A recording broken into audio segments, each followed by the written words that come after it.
could But happen this series. it's not just Yekin that, it's the whole team. Everybody is in a position to hit drop like 25, 30. Yeah.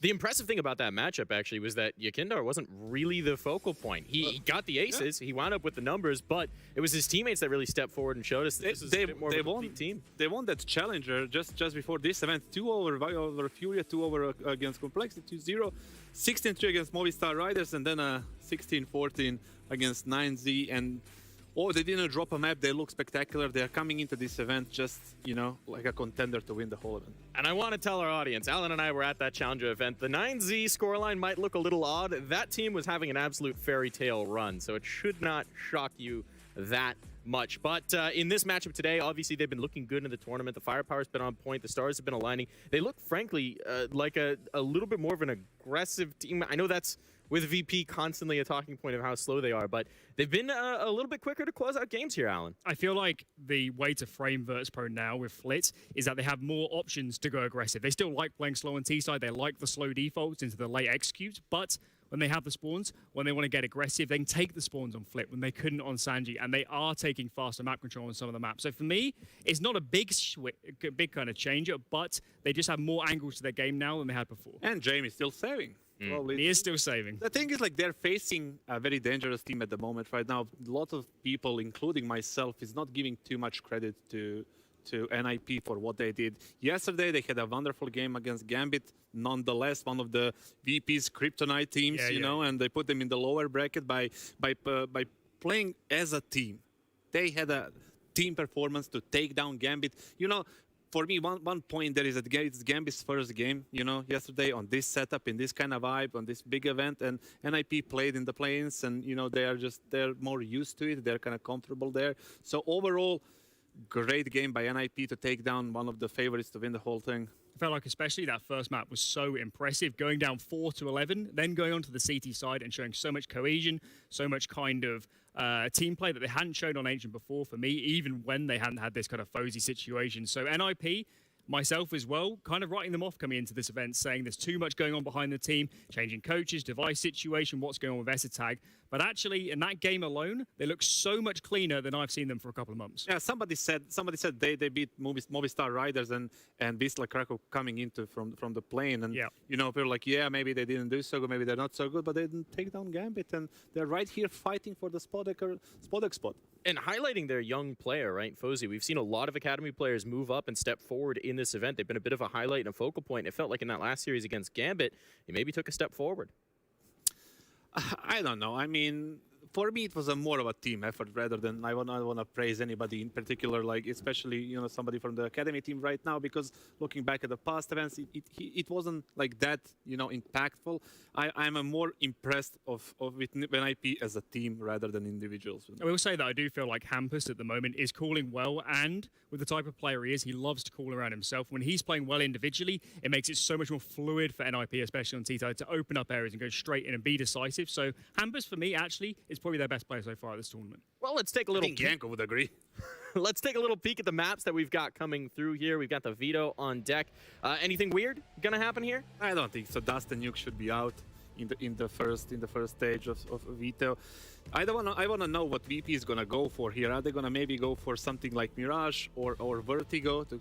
Yeah, I feel like it's going to be Vertigo on the NIP angle in terms of the ban. There used to be a Vertigo permaban, but we've seen recently and in this tournament going much more towards the Dust 2 ban, because for them they just can't get any traction on it. So I would expect the Vertigo ban to come in. I think the interesting one is the NIP pick, which I expect to be Ancient. There is the Overpass early on. What do you make of that one? Should be a decent pick for NIP. I think they have been feeling a lot of confidence there on that map, and they go. I think NIP went for the overpass, and yeah, it should be. It should be, and then the Vertigo comes out from inverted. Yeah, definitely, it's inverted. VP picked off Vertigo, and NIP picked overpass, which makes sense at some point. Maybe they have something that we don't know. Maybe it was going good with the stand-in on practices, and Ancient as a third map, and I think that's gonna suit NIP as well, especially because they like that map, like we said, and they got 2 out of 3 they like. Let's say it like that. Yeah, for sure. Aside from the Vertigo, NIP are going to be very happy with that. But I do believe they have to win their map pick on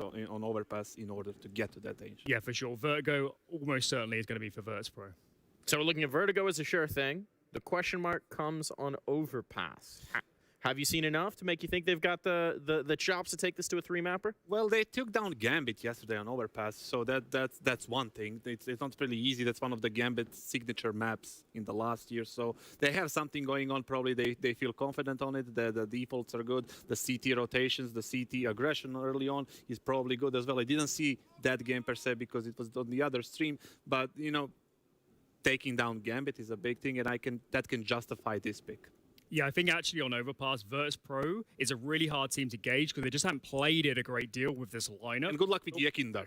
When I have seen them, you know, Yekinder on that A-bomb side on the CT side, so aggressive, taking so much space. And for me, especially at Challenger and in the Grand Final, they looked brilliant on Overpass. So I'm going to say it, 2-0 Virtus.Pro. I don't see how NIP can get this to 3 maps.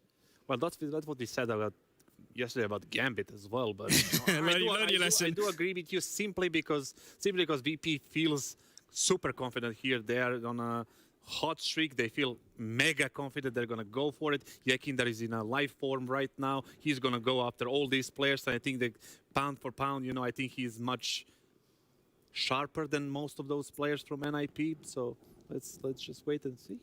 Well, we've already seen some upsets come through today. Fnatic comes to mind, and some very near upsets with Ents almost pulling it off. So maybe upsets are in the air. Maybe there's a time for a little nip magic. They look so focused right now.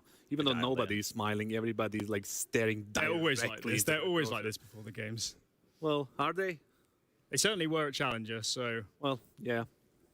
I'm putting my faith in Buster a little bit. He was popping off a little bit more than we've been used to players, seeing. You go Buster? Yeah, I know. Well, that's bold. Little weird on this one, but I think Buster's making some more waves in this roster. I mean, definitely these guys have every single one of those has a potential to just pop off on any single map. And I felt it before. I felt it in the semifinals of the major, actually in the Boston major as well against these two people. So back when they were avant-garde, you know, so it was... everybody can just deliver when they need to. Well, we'll see if they can deliver. Your casters will be Moses and Sadikis to take you through the action when we come back. Don't worry about that. We're not going anywhere at all. We're going to get right into the game. It's live. Virtus.Pro NIP upper bracket semifinal. I got to say, I'm pumped to see. We haven't seen Virtus.Pro. They've obviously only just played one series against Copenhagen Flames. But just the word on the street, I'm not going to throw anyone under the bus. There's a lot of excitement amongst the talent crew of this Virtus.Pro roster, and a lot of people you're starting to hear whispers of people saying, "Wow, VP they're going to win the whole event. Actually go all the way." They're a dark horse in this, and they always, you know, you go back to their time before they were even in this organization. Plopsky takes out James. That's a good start with a deagle down to the connector stairway. Yeah, you go back to even the Berlin major, and this was always a dark horse team that made a run to a final. The core of this team joining into VP. They are that team. They can absolutely upset anyone on any day, and coming into the challenge, or rather out of the challengers with the undefeated streak they had at that event. Yeah, I don't doubt it. Now, interestingly, Yekinder has been removed by Hampus. He, with 3 aces in a single series, you pointed out, only had 35 kills in that time. So 15 of his kills, almost half of them with aces, were 3 rounds. It's ridiculous. And NIP, what a turn of events for them yesterday after seeing what they were doing in the play, and they did not look promising at all. They've got the advantage in this round. Bomb to go down on top of the truck as Flit fires, but has to fall off the stairs. Inside, he's isolated by a Molotov. Buster is segregated and left alone 1-on-2. Bomb planted. He has armor, but no kit to work with, and there isn't any on the deck. He's got to go the fast way, the hard way, and fight forward with a USP. Shots raining out. He's got to be careful with his ammunition. 8 shots to go. He's going to work it onto Esatag first and tries to isolate him. He continues to shoulder check to bait those shots, but he's had enough of that, and Buster goes for Hampus instead. A little bit slow to react was Esatag, but he will drop down and get the shots with the Glock. Yeah, you could see it as well, being really cognizant, Buster, with the remaining ammunition of that USP. He was going slow taps, trying to hit the head on Esatag. Good 2-on-1 win for NIP. Poor Flit. He did not want to commit there. He didn't want to be that aggressive, but once he sees the Molotov flying right at him, he realizes he's going to be fighting in flames, so he had to step forward, and that's really unfortunate. Messes with how he wanted to take that, I think. Pissed around for the Ninjas. 1-0. T-sided pistol as well, and look, I'm not going to harp on the same storyline because yesterday it looked much better, but that is good momentum for them to have a similar performance. Yeah, you'd hope so too. I mean, this is their map pick, remember. You'd hope they have a good game plan that's going to net some of these offensive rounds. I think Assad touched on it brilliantly on the desk as well. I mean, they took this map off Gambit, and this has been one of Gambit's strong points. So obviously that was confidence-inducing if they didn't have it before. Yeah. right? So they're going to be comfortable here. That said, Virtus.Pro, this is not unfamiliar. I mean, we see them play this map very frequently. Dangerous on it as well. Molotovs out towards stairs. Rez and Plopsky both chucking a pair of Molotovs to make sure any stack that's here is going to be busted up, is going to be in an awkward situation. So removing the danger from that part of the map, gaining control as Plopsky just chills. Rez, Hampus, and Fuzi to take control of fountains and playgrounds, peeking out towards long. Very passive from Virtus.Pro. They've got 2 scouts on Yekindar and Jame. Yekindar out towards long, Jame in the A bomb site as well. So those long-range weapons trying to get a couple connections out towards long, out towards lane.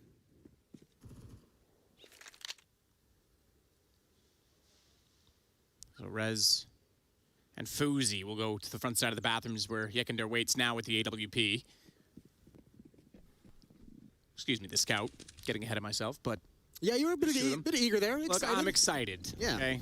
No, yeah, the scout, round 2. But he's not alone. With 4 players now, Kicker coming over to join him. Headshot on Plopsky. Damage as well onto Rez. He's down to 25 as the guns start to go. Flit's going to capitalize Hampus, but he gets one from the grave. He burns Kicker alive despite being out of the round already. And Fuzi killing Flitz will mean the bomb can move away from default. And they were a little bit worried about potentially a flank. That's why they did it. Molotov top of the bank stairs, and Buster won't be able to walk through that just yet. Deagle to play with. Low HP for 2. Low enough on Fuzi. Low certainly for Rez. But this could be a factor. And we know the Deagle body shots are much more efficient now than they used to be. I think that was a big problem with the weapon, to be completely honest. Well, Buster's just going to back off. No armor in the Deagle. He'll bring it forward in the next round. I was hoping someone would make a mistake. It's not going to happen. That round was actually super, super close to VP turning it in their favor. A couple really timely kills. The one out towards long on Jame while he was looking towards bathroom. Yekindar not able to fully get away after 1 kill and a tag. Nope. 2-0 for NIP. They survived the scare. That's actually another stat as well, that if you go back to 2 days ago, NIP won 3 T-sided pistols, but failed to convert any of them to the second round. Ooh, yikes. So that this is already a step forward for them. Yeah, and you know that had to have been a topic of conversation. So that's always a feel-good moment when you sit down with the team and you say, we gotta fix this one specific area, and then you see it kind of turn into success in real time in the match situation. I mean, there's a classic example of teams that failed to convert those rounds, not really achieving what they should have, and it was during the Liquid era. One of the teams that possibly could have beat them to that and beaten Astralis was Vitality at the time, and they were losing every anti-eco possible. Yeah, there always seems to be one team in the pro scene that really struggles with anti-ecos. That's a banging pair of shots out of Flit. Good job with the 5-7. That range ain't going to be too friendly against the AK-47. 5-on-4 for VP. It does make me happy to see more and more 5.7s coming back into the pool. Yeah, we're getting frisky with all the different pistols. It's good. I like for the the balance. You know, there was a day. I miss it. I don't miss that day. Bring back the Wild West. We were on a plane that day. That's true, we were. And then we got to Pro League, and it was nerfed. Yeah. It was nerfed by the time we landed. We did a show match using just the R8 ones. When Valve corrects an update in 24 hours, you know something went horribly wrong. Yeah, absolutely. They were well aware of their mistakes. We are very sorry. Let us remove that immediately. Plopsky good for 1 on Yekindar. It's Jame that actually snuck out, got 2 quick dinks. The second one being a kill on a Rez with the USP, but it's S-Tag that then makes things right again. And all right, being 1 man up right now is NIP with 38 seconds. Flit's going to go hunting, though. Not quick enough to catch them out with a flank at long, but does catch a lonely Fuzi. Oh, this play's sick. Kicker could do everything. Use the sound. Oh, he's got damage. He cleans it up. Swings wide. Plopsky's got him long range with the AK against Galil. Thankfully, Huge Galil. clutch. That would have been almost a kill if that was AK, because he actually double body shot at him. He goes down to 40 as it gets tagged up through the edge of the wall, I think. Nonetheless, Plopsky gets the bomb planted, knows he's going to be challenging, and very quickly to do so, a one-on-one from this round that started off with a 5-7 kill. And I don't think he's going to find the right way, because at 40 HP, Flint's able to capitalize. I think Plopsky just second-guessed his play. He was tucked into that corner, could have sat and just held one angle. Exposed himself to 2 different ones as he was hoping to catch him coming around the other side of the default boxes of dice boxes.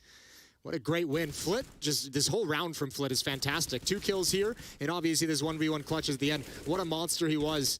Just talked about some of the problems, some of the woes of converting these rounds, and NIP stumble in round number 3 to just pistols, not even armor. AWP now picked up on J Matt. Thank you, Jason. Someone has to be here for me and hold my hand. I got you. Well, yes, he will have it out. No surprise they get that to his hands as quickly as possible. Rez limited to just the deagle on the T side. Smoke on short because they go for the Molotov to hold that off instead. No boost against it, but Flit is jumped up on top of the lovely board position on the site with nade that could have gone toward the door. Didn't quite spot Hampus. He stayed down below. He didn't jump up on the ledge, so no information from that yet. Hampus can hear them now. Yeah, now they'll exchange a bit of, phone numbers. And Buster backs out this spam. I think Flit's just trying to distract a little bit while Buster pushes in. Looked like he wanted to get a bit frisky with it. Hampus in a little bit of danger that he doesn't realize just yet. Virtus.Pro timing downstairs, taking control of sewers. No desire to evacuate back up the stairs where they don't have control, so he's going to circle through the B bomb site. Defense still looking solid. James passive at dice boxes inside of the A bomb site, but NIP just now starting to move up long. So a bit more time here before NIP's in any kind of a position to actually attack.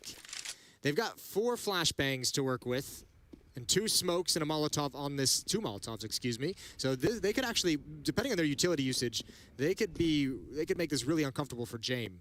Kinder's timing here could be amazing, and he will get res. Plopsky's not there to trade.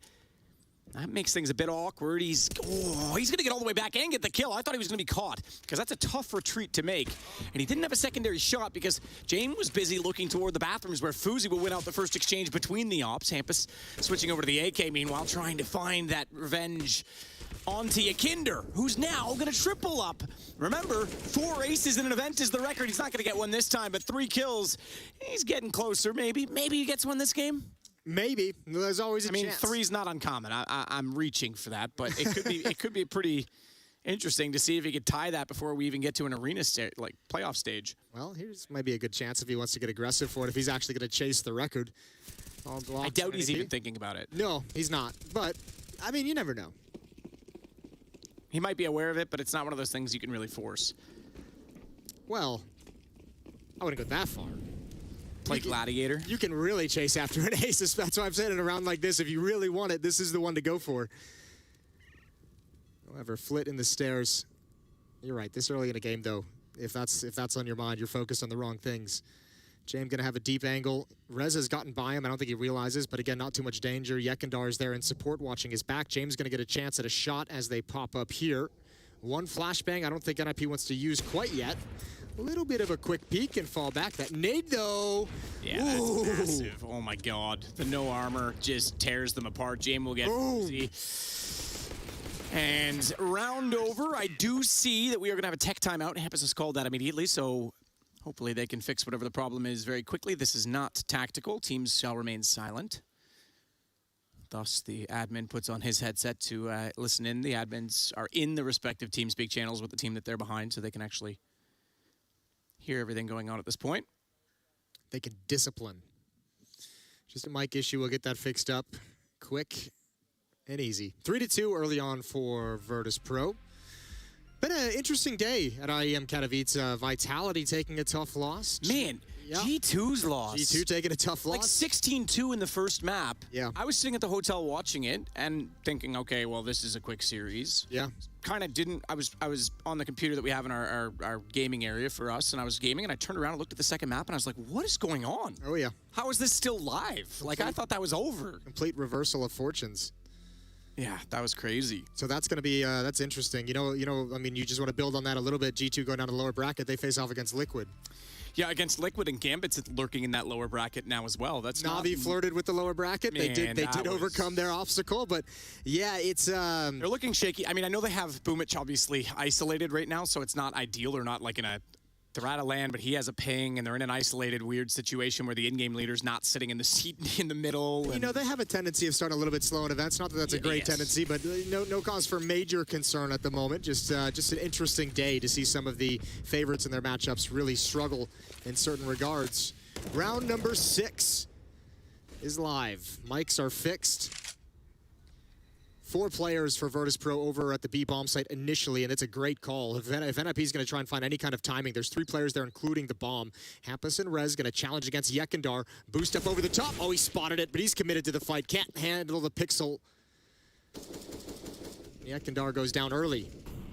Meanwhile, the wrap toward long from Hampus and Rez. James on his way back over to the A site after that early exchange. They don't have bomb. It's clearly toward Monster, so they're trying to sell this rotation. They'll go for the flower pot boost just to clear. Long smoke as well. That's going to make them just have a bit of doubt, and Flit now heads that direction as well. That's all they want. They want to sell this, but Flit's actually thought better of it. A single smoke at long is not enough to sell James. In fact, he's going to go back around also. Oh, no. If he comes back now, because NIP, he has the indication. I don't think he realized. Oh, now he does. Good jiggle peek. Got the intel, but can't find the kill. This is a bit dangerous. NIP still have not moved. They have not made a decision to fall back or anything. This is a bit dicey, and I think that's going to give Virtus.Pro the indication of what's up. That actually, wasn't the real plan to start with. That's a very good call. I don't know what read they got on that, but James did not overreact. Flit even started to rotate, and they called it off. And the fact that they have to rotate from Monster through Connector, they have to go on A, because they could not sell the rotations. Hampus in a good spot, though, and Rez still holding sight. The advantage, with just enough time, will be to NIP, as the bomb will go down. No one on that flank either, so default plant is safe as Hampus cuts off the first rotation in Flit. And James, they're going to bail on this one. That's a really weak way to try and get back into that round, to just be unaware, knife out as you come up those stairs. James surely had to kind of communicate that wasn't covered, but yeah, Flit maybe just falling asleep at the wheel, maybe getting a little bit ahead of himself, gets caught. If they had found that kill, maybe you can get that 4-on-4 retake, but some brutal timings there for VP and some good strategery. Strategery. I like that. From NIP. So that'll bring us back to a level scoreline at 3-3. The interesting thing, too, is like NIP didn't really have a whole lot of utility. Those Rez and Hampus out towards long, they didn't have the utility to like set up any kind of a fake execute. They only had one smoke. They had the one smoke at long, and they had one flashbang. So they actually kind of had to at least commit at least one player through that smoke. They end up sending two just to try and sell it because they knew the rest of their teammates over towards the B bomb site needed them to do something. And they just find an empty bomb site. They'll love that. All tied up.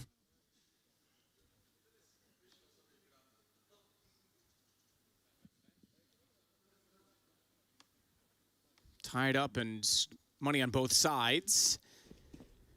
Still no, well, I shouldn't say still no. We did see Fuzi have an AWP already, but not in this round. So it's no AWP to go against James this time. They're going to be aggressive again toward the front side of bathrooms, but James is going to cut left and head down the stairwell. Door already removed by utility. He's anticipating some sort of presence there as a result. Plopsky's the one that's down below still. Yakidar's going to get another chance. Looked like Flit was setting up some utility. Flashbang maybe for him to take a peek, but they've called it off. Still going to remain aggressive. Looking for just one to catch Hampus off. I don't mind this bench play, trying to funnel them over toward his crosshair if they walk up the stairs or head toward long because they don't have vision in front, but he's moved as they arrive and he sees the tracer, but there's a timer on that play. That smoke due to dissolve, he has to back off of it. Flit's committed though. Feastick's here, and James as well, up from stairs. They want to be able to destroy anything. This is a play. Plopsky.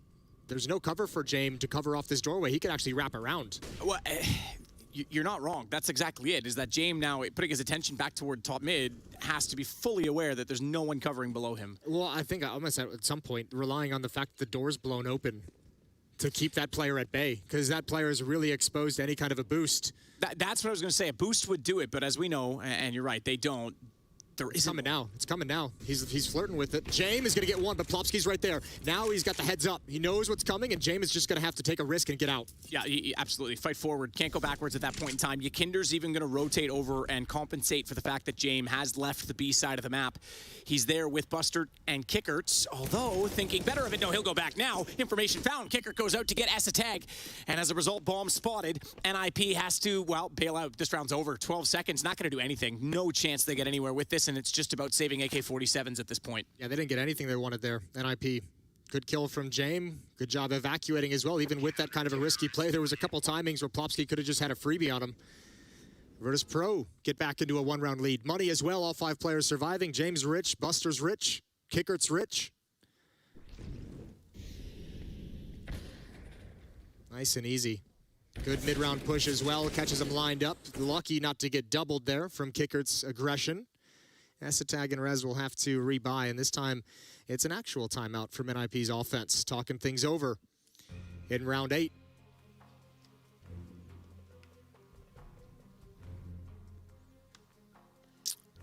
Coach getting involved. Glad we're allowed to have a little animation from the coaches at this event. Jason? That's a timeout. No, I was referring to the Valve ruling at the main. Yeah, I know. Yeah. That seemed a little bit harsh, to be fair, but Virtus.Pro with a 1-round lead will try and make the most of it. Good call to save from NIP. Obviously, like you say, didn't get anything going, not what they wanted, but it leaves them with 5 rifles again this round. AK for Buster, that's carried over. Molotov again to the top of the stairs, immediately extinguished by NIP. James takes that off the forehead. He's got to get out of there. That Molotov is going to spread far too quickly. So he only goes down to 82, but he loses the chance to find Plopsky. Yekindar still being aggressive. He's thirsting for fights in this position. He's staying around quite a bit of time. Going to rotate over to Long with Jay. Meanwhile, B is about to be under attack. Hampus and Rez in short. Rez and Plopsky, or Hampus and S-Tag, excuse me. Ooh, Flit. This is... Did he spot the head? I think they go on this because Yakinder's long enough that he has all the information. James rotating. Flit saw the head. Oh, Rez trying to come out with a contact play. No one's got eyes on this just yet. They've got to be careful. Good shot on the boost. Buster's heads up play. Not aware that they're already out monster. How could you be? Flashbang drops to the ground and Kickert's got to defend. Yakinder's making a ton of noise on this flank though. Fuzi's still in front of him. Surely you didn't hear that from that range? One's at Fountain. The other just went through the playground and they didn't hear each other. So Yakinder's going to be finding the bomb. NIP can take the site all they want. He's going straight to T-spawn. He's about to find the bomb back in that part of the map, and James doing work inside of the site. There it is. Oh, did he see it? It's underneath the cobblestone. Fuzi goes back to find it. Yakinder never would have expected them to be looking that direction, and that is a heads-up play from Fuzi. Oh, that's so weird. I think you're right. I think the cobblestone did hide the bomb from his vision. That's an awkward flank from Yekindar. What a bummer. You're seeing teams find little cheeky spots like there's the cardboard box on Vertigo as well that teams will drop it behind down below lobby, so if someone flanks they don't see it as well, because if he spots bomb there, there's no way Fuzi gets that kill. He just falls back and holds the angle. I'll be honest, I don't think that was designed at all. I think that's NIP just forgetting that. 100%. No, 100%. It just would have been super fortunate timing. The unfortunate thing as well for Virtus.Pro, even with that flank, is everyone else on the B bomb site's dying. Like Yekindar didn't really have anyone to kind of hold that off to make that flank more effective. Tough. But the idea was there. Spam coming through, Rez brought down low, but Fuzi's gonna get an angle up at Sandbags, and he spots the arm, tags Buster through the wall to 20 HP. Aggressive opening from NIP, taking control of short and stairs quickly. I give a lot of flack to VP's slower play style. Obviously that applies mostly to their T side, and it can even be, well, I'll say it, boring at times. But this CT side, this is what I love to see on Overpass. They are pushing everywhere. Yakinder again at tree. They're constantly shuffling the map trying to find information. And it's paying off so far in this round because they've got the first kill on Hampus. It was Yakinder to get it. Buster's on 7 HP, but they can actually reshuffle again. James with the ability to rotate either direction on the AWP. You know, the addition of Flit, it came like right before the major, so it kind of got like I don't want to say swept under the rug, but it didn't quite get the attention it deserved. But certainly as time has gone on with this VP squadron, I think if anything, it got criticism for the timing of the for the timing of it with Sanji and everything. But you know, I think with how long they've been together now, the addition of Flit has certainly added a new dynamic to this team. They can be far more aggressive, and we've seen them even on their T sides picking up the pace in a way that we hadn't seen previously, which is awesome, which I think is part of the reason why so many people are getting a little bit more excited about this Virtus.Pro team, and they're getting a little bit more credit for being dark horses and having the potential to win. Here comes a pop. James caught by that. Flit's caught by the second one. On top of the truck, though, he goes back. He manages to stay alive longer than he should, and James still not able to peek because he rotates around to the bank stairs instead, but does get res. Yekindar, out long. He's going to try. Oh, he's actually going to hold back. He wants the rotations instead. I thought he was going to try and work up on that because he would have known that one was at least on the truck. Fuzi's on the other side. He'll walk out. Yakinder has the angle, and it's going to be a boost behind the wall. This should be a kill. James, turn around now. Absolutely. He sees him. Jumps. I'm not sure. Not sure that was the best move. Could have been a little more patient with it. Does hit the second one. Okay, fine. Jumping no scope. Shame on me. They know they had the strength in numbers, but yeah, maybe could have just waited a second for that one. That crazy bastard. 5-4. Yekindar with the patience out towards long. He's looking for that player to evacuate the bomb site, looking for safety. Got the exact fight he wanted. Bit of a brawl to take over the site initially for NIP. Can't handle it afterwards. Yeah, jumping shotgun up. Although, I mean, I mean, I don't know if I would want to call that like low percentage. I think it's pretty close range. But if he had, for whatever reason, missed that and S-Tag gets the kill, all of a sudden that's a doable 1v2. 1 round lead for Virtus.Pro, and they're going to take the timeout, feeling a little bit of pressure, a little sketchy. These rounds haven't been clean for them, despite the fact they're staying at a 1 round lead. Yeah, and economy rather close as a result of it. James looking good now, 6,000 and change with the AWP out. Bit of utility he'll want to purchase in this round, but so too we're seeing Kickert looking pretty good. So the money's starting to build, but they aren't there with sort of that full round in hand as of yet. And the T somehow staying in this with a lost round bonus at only the first round. It's just been back and forth. Yikinder, the only one that's going to be pushing out toward A solo this round. Is this going to be a Jame? Quick, it's going to be a boost. I thought it might be Quick Peek Monster. We haven't seen that meta in a long time, to be fair.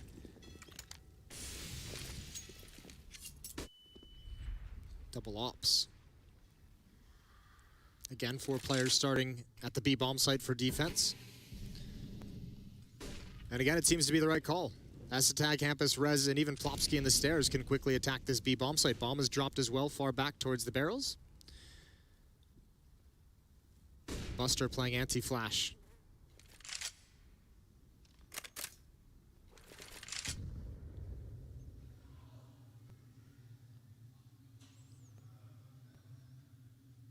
It's interesting. Flit's even like shoulder peeking towards short because no one wants to get aggressive. James still watching that angle too. It's not like they don't have information to cover it, but they're just antsy that the utility could push anyone off as they flash themselves back over. They aren't committed to playing on that great position. James, there it is. Holds from the pillar. He'll find S-Tag walking in. They'll smoke it off now as well. Here's that bomb spot we were talking about in behind the bush and the cinder. Maybe it is designed. Oh, definitely. I think a lot of teams are finding little cheeky spots like that for that reason. Oh, Yikinder's slow to react, but definitely sees Plopsky. I don't think he wants to waste his position on a crack shot like that. That's the thing. He's the only one there right now, and it actually is beneficial because now Flit and Jame are on rotation.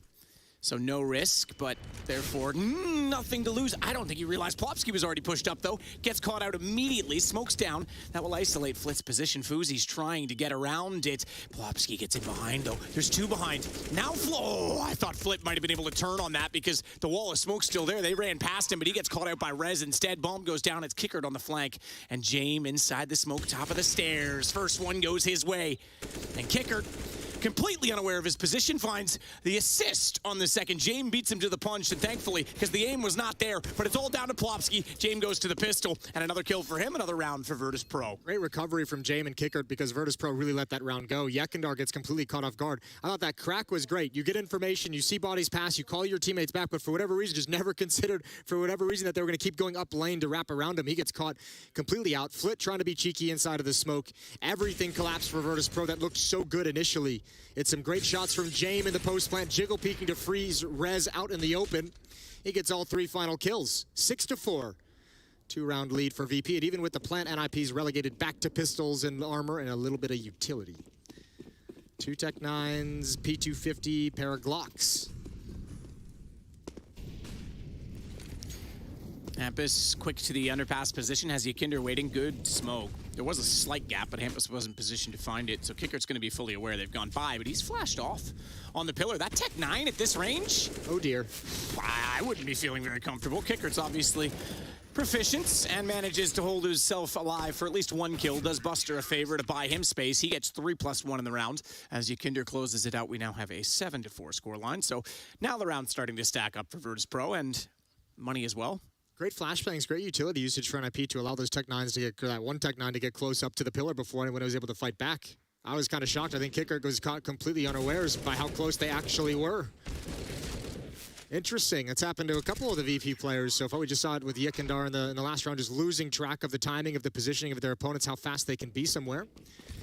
But they still sustained. 7-4, 3-round lead. Round number 12. AK-47s across the board for the Ninjas. And again, pretty quick water control for Esatag around the edge of the smoke. Flashes Esatag still waiting for a chance at someone to jump on the boost.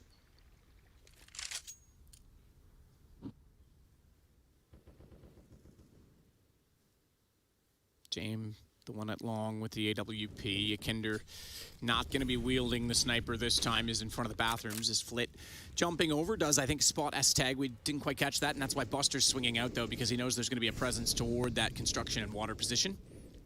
And he'll gather the bomb with a minute left on the clock, and it, at this point, looks to be heading toward B, with Fuzi holding on to it. Rez even heading back that way, so no one really pushing onto the A side this time. Plopsky just holding the rotation at connector. Question for me is when James decides to rotate over to the B bomb site. He's currently got the op out towards long. At what point do they say, okay, I haven't seen anything, Yekindar hasn't seen anything in bathrooms, it's time to kind of shift things? Not yet. Single smoke at Monster's going to buy them a bit of time, though. This is going to come down to mid-20s before they attack. Not if they can find the kill on Buster, though. He's only good for one. That'll open up the site, but Flit's ready for it. He finds Rez as they walk in. But Rez in peace, because Fuzi has Flitz, and Rez can't get any further. It's going to be shut down as Jame and Yakinder on the flank shut out everyone except for Hampus, who's locked out toward Monster against 3, with 16 seconds left to play, and the bomb in the possession of Virtus.Pro. Oh man, NIP just couldn't get any ground that time. Every time they stepped up to take some ground by a trade kill, there was another player to challenge them, and that's just buying time for Yekindar's flank from Bathroom. One kill is just the critical one, and time runs out. Hampus saves the weapon. But they're 4 rounds behind. Virtus.Pro's defense looking strong. 11 kills on Flit. Jame as well, hitting some fantastic shots for the ADP. Not necessarily the most difficult ones, just the standard ones. Exactly what we know. What we know Jame for. He's got 12 kills, 5 deaths. There's something beautiful about, yes, the flashy, fast AWP, but so many times you see the easy ones actually missed when it matters. Draken comes to mind. Oh, dear. I'm sorry to bring that back up. Sorry, all the NIP fans watching. Yeah, but no, I mean, you need to just be standard and efficient and reliable, and he certainly is 12 and 5. But as you say, hasn't done anything remarkable. Did have that 1 4K round. That was pretty good. Like you say, recovering the round with Kickert at that point in time. And it's shut out NIP since then. 4 rounds in a row, despite 2 bomb plants. They were pretty successful.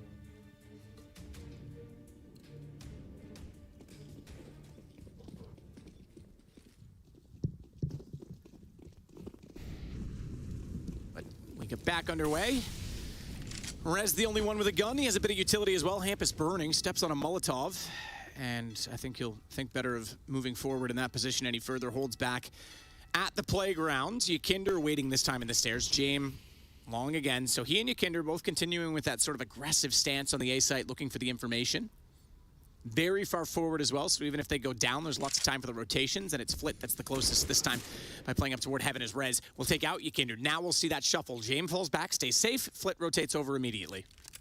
But this does thin the defense. Well, Buster's in a good position to at least gain information, right? He's cut the map a little bit. He can hear that door behind him open up, and he can watch towards Monster to see if anyone is going to cross his vision. A little bit of a fake towards A, a little bit of contact, and he's shut down. Jame again with a nice shot. Here comes Hampus, right behind Buster. Which way is he going to stop? Could win towards Monster, and there's Buster pouncing, and they cannot pass this position. A great angle for Buster, and he's the critical factor in the round. Fuzi going to fall down last. So make it now 5 in a row for VP. Since the guns have come out, NIP have not been able to string successive rounds together. Yeah, this has been spicy. This is a really rough run for them, where the offense was kind of starting to look a little bit good, where they're getting a few things they liked. Virtus.Pro out of that timeout, just really shutting things down. It's been 5 straight now for VP's defense. Yeah, and we go back as well. I mentioned they didn't convert round 2 a lot of the time 2 days ago. Well, today it was round 3, and it was still against pistols. So unarmored pistols. Yeah, similar thing, right? Whoop. There we go. James been thinking about that a lot. We've seen him getting in toward the connector quite often, and this time it's actually Fuzi, which is a bit off. Yeah, both offers. Plopsky's been down there forever. Yeah, and he gets the opper, finally goes there, and he's like, gets the one time James does as well. Both oppers were like, well, this is the round I'm going to go underpass. Jame on top. He's going to fall back, he'll shuffle, he'll play underneath the sign. Good frag from Buster, controlling. And again, I mean, S-Tag's a player meant to just kind of hold on to that part of the map and have information and give them plan B. Now NIP basically have to find success towards long or towards bathrooms at the 8 bomb site, but defense is going to be so strong here. Flit's already rotated over towards headshot position. Jame at dice, Yekindar at sign. How do you break through this? Well, Hampus will start it off with the Galil. He's already cleared coast corner at Flowers. He'll be expecting a counter peek, but when Yakinder does, he doesn't see anyone. So Yekinder's got to be a little bit careful about how close up the lane he's going to get, and he's expecting it still. One smoke on Yekindar. He could just pop that short and delay. He hears him now. Oh, he's put it out. And just in time, Hampus, any further down, would have been through that and tapping away. Silenced M4. He can't be spotted on the other side. He now can retreat down long and use it for his own safety as Plopsky gets found by the AWP. Yekender, through the smoke, gets res, but forced him to take that peek. He was fully surrounded. I think every pro player watching this right now is like, that is the fight that tilts them out of off the face of the earth right now against the silenced M4 that's become so popular, because there's no way for Hampus to have a clean chance at actually winning that through the smoke. Keeps firing. Yekender keeps getting the tracers. You can even see him tracking which side of that choke point. Yeah, he's jumping on. He sees the tracers coming through. And Hampus is like, what am I supposed to do? I can't go through it because he has the advantage. And I can't spam him back because that gives away my position. Shout out to Pyjamas. Yeah? He made a tweet about that today. Did he? So you just copy other people's ideas to do your job? Basically, yeah. Not bad. It's got me to a pretty good place, I feel like, career-wise. Fake it till you make it. What is it? Imitation is the sincerest form of flattery or something like that? Yeah, that's it. Yekender falls back at this point. Hampus will move up with the Deagle. So again, limited weapons. This being round 15, and IP forcing in, obviously. Mac 10, 2 Galils, 2 Deeks. The Daddy Deeks. And they've got some smokes to work with. We'll see if they can come up with anything toward the A side, it seems, as well, with this lesser weaponry. Perhaps thinking the angle's more favorable. You just got to be a little bit careful here. He's going to push past the doorway. We know when he had the op, he got caught off by the lane, not expecting anyone to push behind him. Thankfully, James is on that side right now. But he's not watching it because he's rotating back. They heard the smoke come at the end of the long tunnel. And they didn't want to get wrapped on entirely. Yekender's going to go down because they're caught out on that. That single smoke caught them out of position and forced the rotation. Good find, good find. That might open things up. Molotov towards truck. Flit's in trouble. They got to back away, but they're going to be stuck behind 2 smokes. This is a great chance for NIP to get to 5 right before the half ends. But James is still here. Rips off Plopsky's head with the AWP. Swapping over to the rifle rather than the MAC-10. Esatag holding the wall, hoping that they can get the bomb down. They do at default. Molotov as well on the stairs. By an additional 7 seconds, but all 4 players have kits, so that rather insignificant considering the plant just came in. Flash out from Buster above the bank stairs. His 2 teammates will go on that flit kicker. Wait for a second one, in fact. And they'll try and swing either side, but Fuzi gets for free as Flit goes down and comes back out for kicker. He and Rez converging on both kills as Esatag continues to bait out shots from the truck.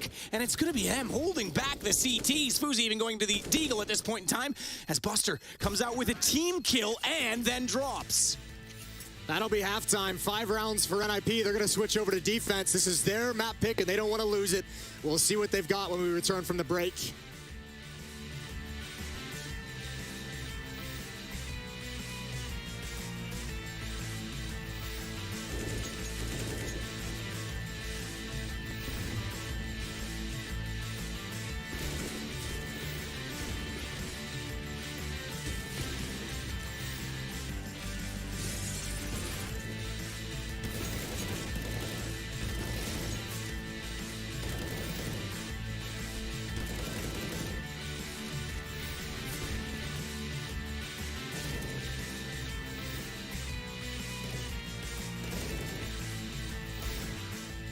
Смог дали. Один по упору уже идет. Проходи, Женек, спать все сейчас. Звук.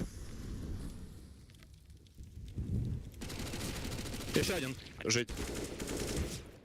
Раз. Это поп. 20 секунд. Скажи, Женек. Давай. Хорош, пацаны. Че, спасительный Five-Sun? Ну да, получается так. I rate our team like top 5 right now in the world. Since we didn't play like a lot big tournaments, we played only major and only IEM Summer as this roster. And I think we are currently number 5 if we get from our previous results. Our main goal is to win Katowice for sure, but the minimum like aim is about to get to top 4.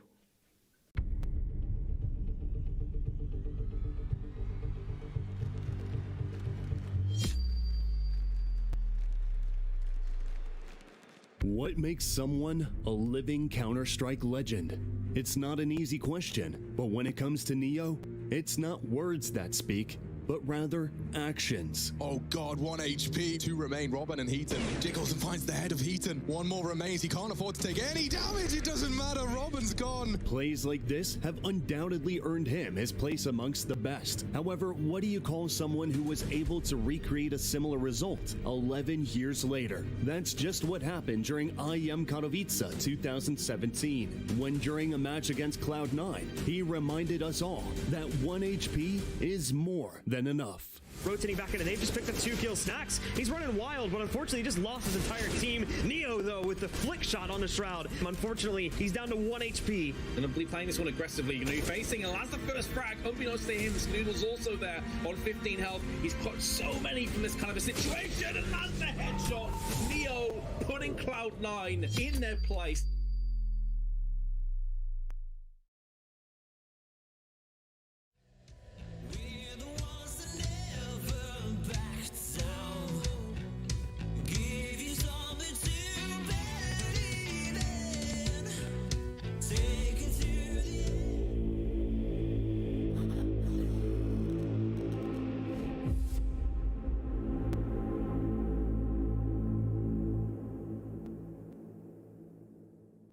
Ten-5 scoreline at half. NIP on the lower of those 2 scores is now going to swap over to the CT side and see if they can win their second pistol in this game and claw their way back into it. We got a pretty aggressive CT-sided Virtus.Pro to start us off here on Overpass, which, to be fair, NIP's choice, and they did beat Gambit on yesterday. But now we get to see if that pace continues for Virtus.Pro, or is it back to the strategy of slowing things down? Well, I think, too, NIP have to build upon that win over Gambit so that we can actually believe that's something we can see consistently. I think that's the biggest issue with NIP at the moment, is no one truly believes this team has that in them, game in and game out. Yakandar and Buster, here comes the utility. Oh, they're going to peek with it. Great shot from Hampus. They now know he's there. Molotov in, extinguished immediately. Buster going in. He's going to realize there's 3 players. He hasn't even spotted the 4th that's inside of the smoke. Does do well to get S-Tag, but he had found Jame before that as Rez gets Buster back. It's Kickerts that's out towards short. Somehow NIP with the stack have the bomb and have only lost 1 despite the utility, despite the entries, and the fact that they let a player get rather deep in the site before taking him down. Yeah, so many players from NIP at that site, though, is like, you're never going to see all of them, never going to be able to find all of them. Some really good initial battles, and now it's the 2 unarmored players from Virtus.Pro with no utility, and that boost is going to give up the position of both of them. Yeah, so have fun, guys. I mean, it's always a good time. Come on, Plopsky. Give him the duel. Give it to him. Have an A map. Well, Rez is there waiting to clean up if he doesn't. He's done the damage onto Kickerts. Rez will sneak out and take Flit away. And NIP do get their second pistol in this game. No bomb plant on that either, to note. Not even close. Couldn't even sniff the bomb site. 4-round lead for VP. That's both pistols won by the Ninjas. It's kind of like got sewage running through it, so I'm pretty sure you could smell it if you had to, Jason, to be fair. Like, this smells like crap. We're at the bomb site, boys. Drop the bomb right here. Fuzi and Rez. Fuzi's going to take a peek with a flashbang over. Spots 1. That's Yakandar just jumping around the corner for information. No investment from VP. No armor, just upgraded pistols. Not even any utility. And only 1 deagle to go for those long-range pick 1 deags. Buster with Yakandar out toward the playground position is going to sneak it around. Look at that beautiful white crosshair. Yeah, I know, right? We were like, for years, the complaint was green crosshair, green crosshair, green crosshair. And does Rushley either hate everyone, although he's not been observing lately? Nice shot from Buster. Ancient, I can understand wanting that with a white. I like the white crosshair. Everything's green. I'm not against it. I just, you know, for years we were protesting to get the green one, and then we've just gone white again. All right. Hampus up the stairs, USP in hand, trying to save some money. Let's hope that doesn't come back to bite him in the ass. Virtus.Pro now taking over bathrooms. Even Buster is pretty frisky out towards long. He's got the Deeg shot on Fuzi earlier to open things up. Rez, oh, dinked. He's got to go passive. This puts Hampus alone, isolated. He goes down. Uh-oh, boys. Uh-oh, find a way to lose. Buster's got another 2-on-2. And that's the bomb dropped to the floor beneath Plopsky. 1-on-2, excuse me. That might be the saving grace, except for the fact that Kickert's also on the flank. Oh, look how nervous his aim is. He's got the 1-on-1 now with Buster. Bomb, thankfully, in his hands and possession with only 20 seconds left to go. This is not a round that is about the objective. It is 1 versus 1, and it will come to kills. As Plopsky backs off the bomb, Buster has to work his way down the stairs, tries to surprise, but Plopsky gets the kill instead. Oh, if that was anything but a Glock, Plopsky would have gone down. That is a very dangerous round that Virtus.Pro gets so much with investing so little. And the crazy thing is, this is the real buy. They did all that with just pistols and no armor. Now it's AK-47s, and you already have NIP at a breaking point. They've got to reinvest everything. How brutal. Now, thankfully, oddly enough, the save from Hampus to only have the USP might actually help them out because it's given them money to drop Fuzi over an AWP. Early op against the AKs. The problem with that is the advantage to Virtus.Pro on the buy, aside from that sniper. So you better hope Fuzi does well or manages somehow to save it if it doesn't work out early on enough in the rounds. As shots from Kicker through the smoke at Monster, he will now try and spam towards short as well, but the rest of his team starting to look at long, and here's where the op is, Jason. Also, interesting enough, Fuzi took a shot. He gave away the game. He gave away the fact that there was an op in play. Well, we'll see if that matters or not, because they're still getting close to him. They're going to actually work inside bathroom connector, but they're so close. This would be a trade. This has to be a trade. There's no way he sees this. I don't even think he sees the boost. You're right. This isn't even a trade. This is one and done. He somehow survives on that. Fuzi gets traded by Yekender, who has to swing. He did well to even find a single kill in that situation. Yeah, that's actually a pretty god-tier way to find a kill. Ooh, and Yekender's just going to chuck the op off the map. Fair play. Doesn't want to keep it for Jame. I guess that's one way to keep Jame from saving. Yeah, he's like, none of these shenanigans, Jame. Hampus, the Deagle, that's not getting away. You're fighting to death, and you're surely going to go down. No tags onto Kicker either. I don't think anyone from VP was close enough to that op that Yekender just chucks it off the map and he says, screw it. Not only that, it's confidence, right? It's like, we're going to be able to afford one of these next round anyway. I'll just get rid of it. And NIP's actually stacked up at the A bomb site, so they would have liked to have been able to push out and recover that op. It ain't going to be there. And Yekender sticking around bathrooms, and you know in the back of his mind, he's saying, someone's going to want this op. Someone, when the round is over, is going to come looking for it, and I'm going to be here waiting. James even coming back over that direction just in case. James probably coming over going, hey man, where is it? Give it to me. It's like, nah, dog, I chucked it. Sorry, dude, I lied to you. You're absolutely spot on, Jason, because here they come. The cavalry running up long. Unfortunately for Yekender, he can't get an ace off this. In fact, he can't get anything. Rez is going to get the kill immediately. Spots that he does not have the op at his hand, so where could it be? They're looking for it. There's more coming, though. VP, immediately dink. Now I think if you're Virtus.Pro, you got to be a little bit careful. You don't exactly have the money for this. The chase was great when Yekender was alive. With his fluffed kill and the follow-up, there's no point. Actually, not bad from NIP to get some of these exit kills, but yeah, the op was the real prize that they just won't have. SMG upgraded to an AK-47, M4 upgraded to an AK-47, so 3 of them brought into the next round for NIP's defense. 11-7, 4-round lead for VP. Yeah, this is wild. I can't believe he recovered in time. That jump does just enough to make it difficult for Buster. That was a no-scope while partially blind. That is about as desperate a recovery as you can get on that shot. Yep.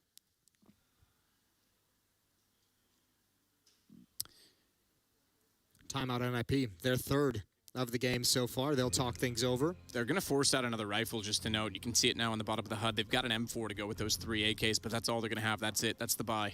Hampus played the first round, the pistol round, obviously, then the second round with the pistol, and then the third round with the pistol, and now the fourth round with the pistol. Having a good half. Just bait a teammate, take their gun. There is 2 kits. Just love your in-game leaders. Thank you.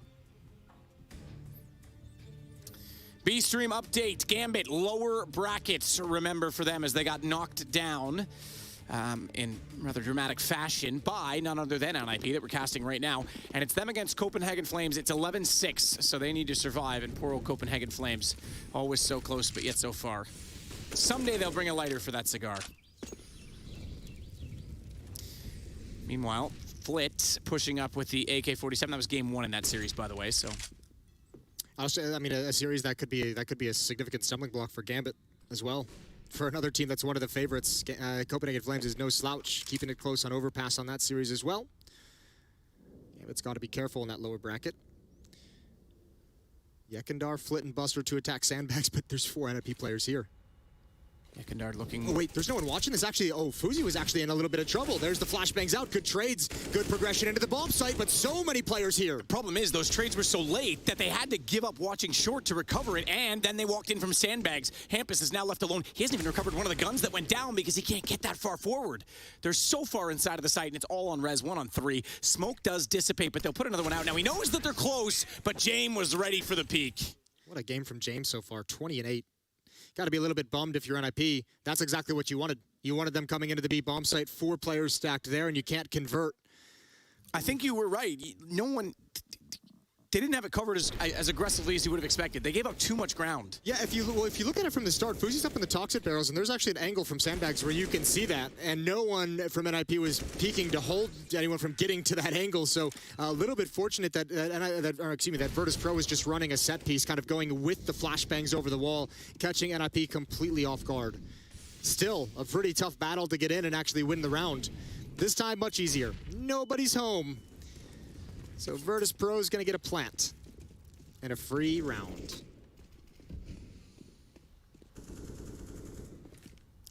Now it gets tense for NIP, and remember, they've already used 3 timeouts. James hears it coming, drops his smoke, and just hopes and prays that NIP decides to jump through it. So a full flank of CTs and a shooting gallery through smoke, and Yekindar wants to get the most of those. He continues to add to his multi-kill total. Flit will get in with 1, and Buster takes out Hampus. It's really just a bit of fun for Virtus.Pro. If anything, just a waste of ammunition. Not even worth the time. James going to have an AWP in this round. There is not yet one, or not enough yet money. I'll figure the English language out someday. On the NIP side, they'll go with Hampus, who's still being the selfless in-game leader. And will hold the FAMAS rather than a full rifle, and that gives them a bit more utility. This time, however, worth noting, no kits in play. All right, Flit. And underpass, James and Yekindar as well. Decent amount of bodies here. Rez to defend on the stairs. Yekindar's creeping up. Molotov's going to come down. Rez is in trouble. He's going to have to put this out. What do you do from here? Flashbang. Excuse me, another Molotov. And actually, VP don't really want to challenge it. They show 2 Molotovs. They show 2 players. But no commitment. They let Rez stay alive. He's going to evacuate with the help of a flashbang. Now joined up with Fuzi over towards bathrooms.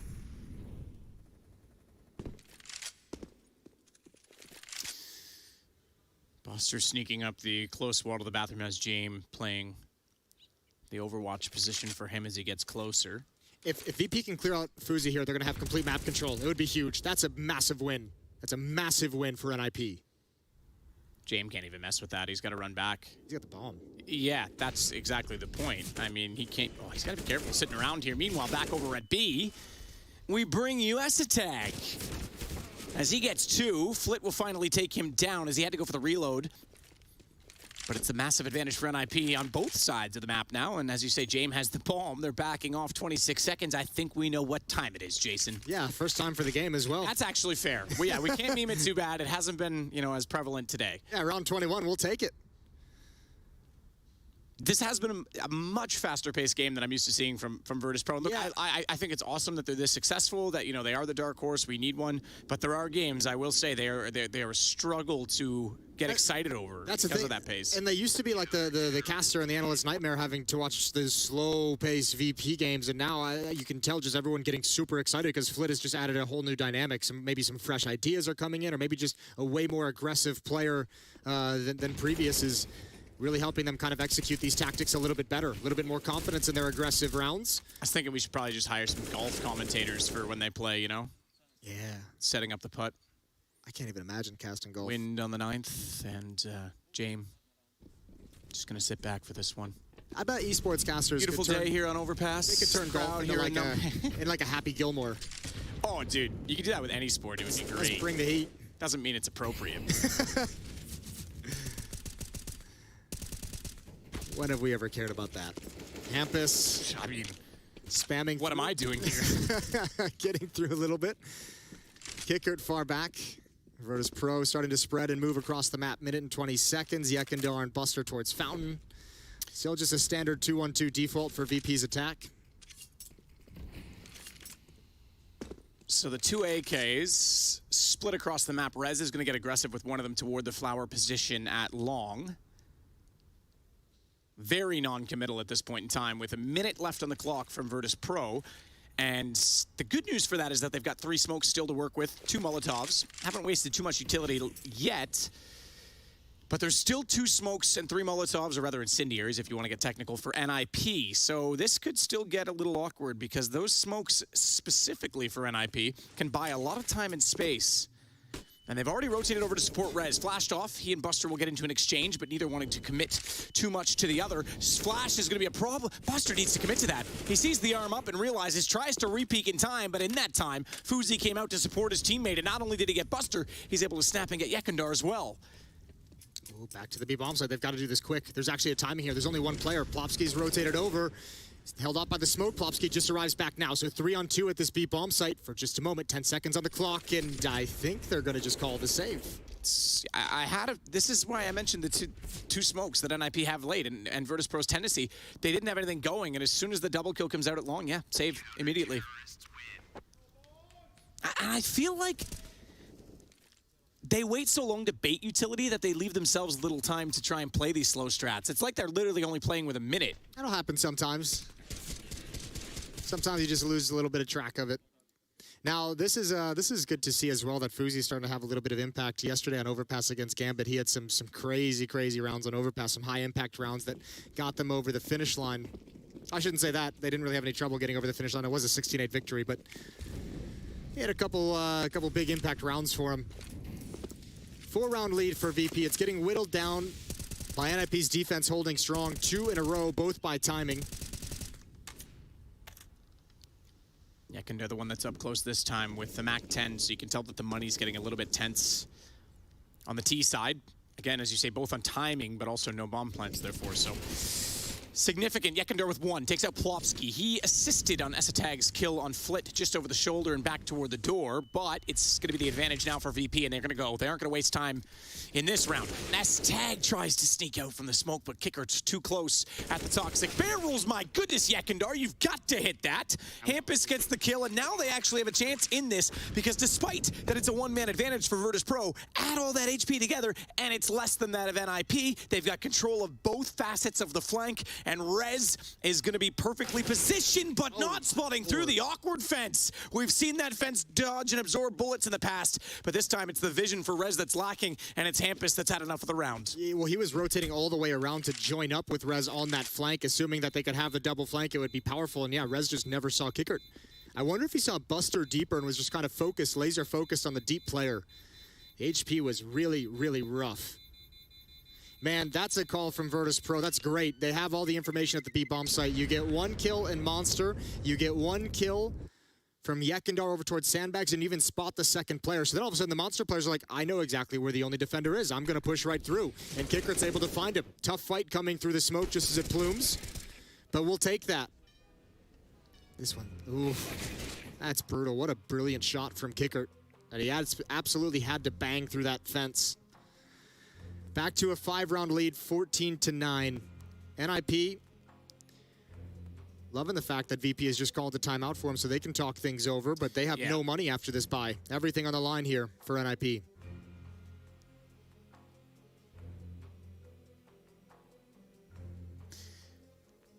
And Fuzi on the MP9 to try and make that work. 4 smokes now brought out in play. What's Rez got for money? 550?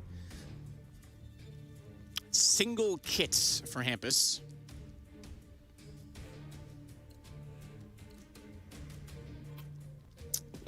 And a full buy, obviously, on the side of Virtus.Pro.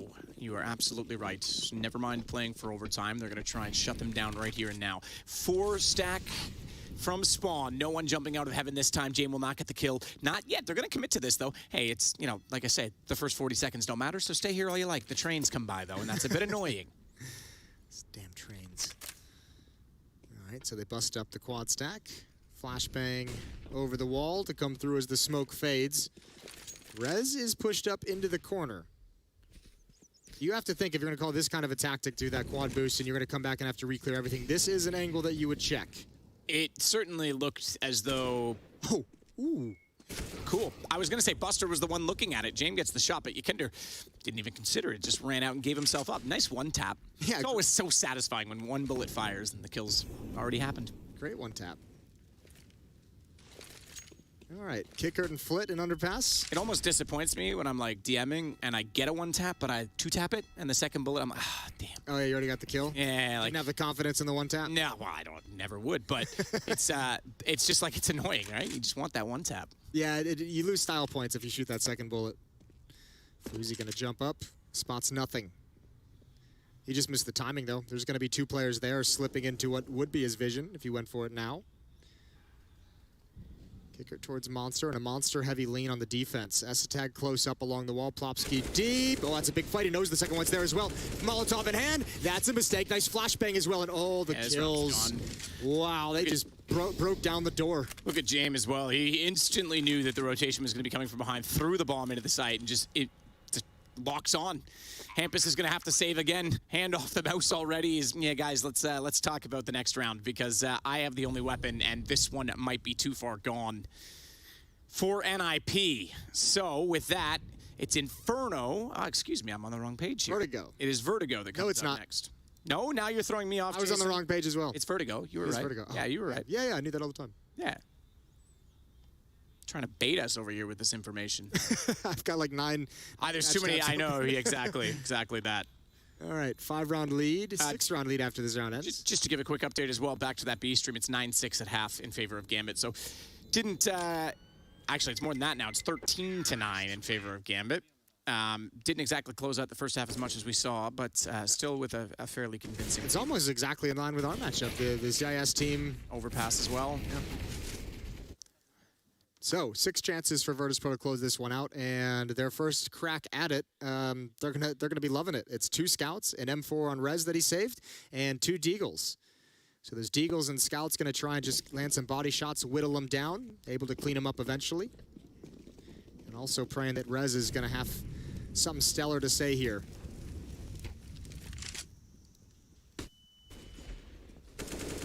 Shot. Yekender Fuzi gave himself up by firing with the scout, but the second one comes back out and finishes off what his teammate started, and Buster has been busted. He will drop, but Yekender is not okay with that. He'll try and track down the man who murdered his mate. And he spots him, but he's still getting further away. Scout seems to want more good shots. See, that's the one I'm talking about, though. Second bullet. Yeah. Kind of detracted from the kill. All right, still looks good. Well, Yekendar's like in Terminator mode right now. He wasn't slowing down for anything. He was hunting down all those kills. He knows he has an advantage in terms of weaponry, and oh, he's got another one. Beautiful stuff. Triple kill from Yekender. 20-16 on the map, 22-8 on Jame. They are powering Virtus.Pro to a first map victory. This is when you do it, right? Map points, just Eagles. Yekender, go get the 4th ace of the tournament. Yeah, that's a good point. Yekender go on the hunt, but again, nobody's thinking about that. No, of course not. We are, because we like to be sensationalists. It's part of our job. But, yeah, he's still searching at A. Plopsky is behind the smokes at B. Kickert. Yeah, let him play Gladiator. Yeah. Send him out there into the ring. Well, he's still going to set up a smoke for the A side of the map at this point. Esatag is slowly rotating that direction. So too is Plopsky. Bomb in the hands of James, coming from front bathrooms. So they're taking the bomb toward the site that Yekender is on. Maybe there's a chance he can find it. Certainly if this Deagle finds kills first, but Flit won't allow it. Yekender does get the 4th. Oh, that would have been it. But it's not the ace, Jason. It would have been it. It doesn't matter. VP's more focused on the win. They'll take the first of this series, and NIP have to respond on Vertigo, which is a tough position to find yourself in against a team like VP, Jason, which could put them into a lower bracket that already has the likes of G2, has Gambit, and in this tournament, it's super dangerous. There's something going into this tournament again where there's some unfamiliarity for teams, I think. Picking Overpass, they went for Ancient. Right now, they decide to go the other way around. Were you surprised by that? No, we're ready for all the possibilities that enemies can pick, and we expected an Overpass from NIP. We knew it is a possibility. We were ready for them, and that showed as well. And right now it's going to be Vertigo, so we should expect a 2-0. I don't like to BM, so there's always a possibility of us losing, and you can't always win. But we're gonna hope that we're gonna close this 2-0. Okay, then good luck.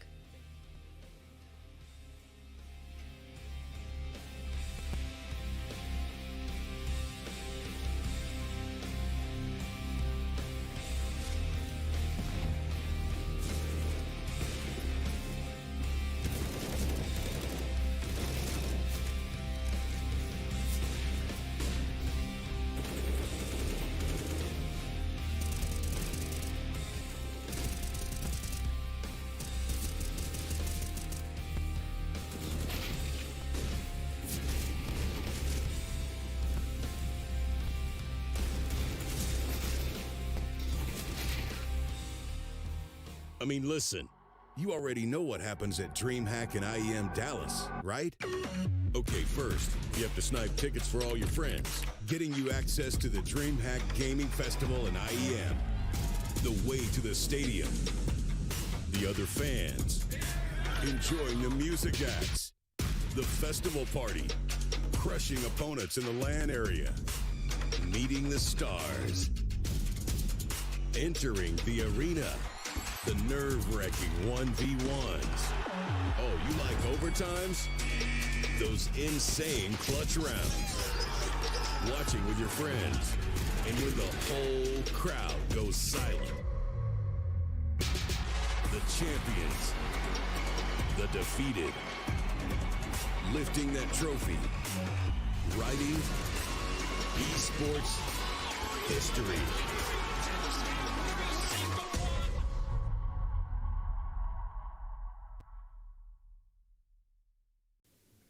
In my opinion, it's always better to start from play-in. Like when you're starting from play-in, it gives you like warm-up. Like you're playing a lot, like you're playing one or two matches, and it's warm-ups you. So in my opinion, it's better to start these early games than already starting in play-in.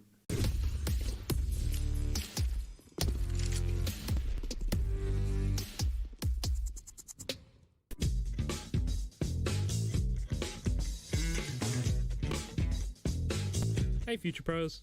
Today I thought I'd teach you all how to do the famous quad boost on Overpass. To execute this boost, you must have 5 Future Pros and 1 AWP. Future Pro number 1, you have the easy job. All you have to do is run and stand in this spot. Future Pro number 2, you will have to jump onto the head of Future Pro 1 by jumping from the railing. Future Pro number 3, now that Future Pro 2 is nice and situated, you can now jump onto their head by also jumping from the railing. This is higher than 2 people, so you'll be sliding when you jump onto their heads. Make sure you are sliding into the wall and try not to slip off. Future Pro number 4. Your job is to get Future Pro 5 on top of everybody else's head. You need to crouch down and let Future Pro 5, FP5, hop onto your head and get in their spot. Lucky Future Pro number 5. You actually get to shoot something. Hop on top of your teammate's head and you should easily be able to jump on top of everybody else's. You will also be sliding when up there, but you should be able to make it around the corner while sliding into the wall. Now you'll have a clear vision to a few spots on B, so take your time and place your shot. Happy boosting.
our main focus as a team, like just to be the best team in the world, as it was always before.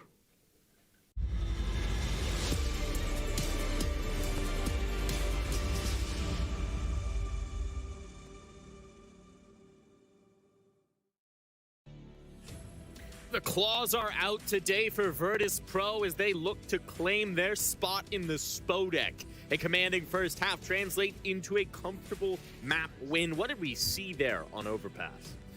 I mean, the CT side was pretty good. One of the most impressive CT side I've watched so far from VP, even though it was a 10-5. I mean, NIP won the T-pistol and they got 5 rounds total off that. And you can say how, because of that, you can see just how difficult this match was for them, and they were totally outmatched completely in every set. Yeah, for sure. In that first half, VP were 11-4 in opening duels. Extremely impressive.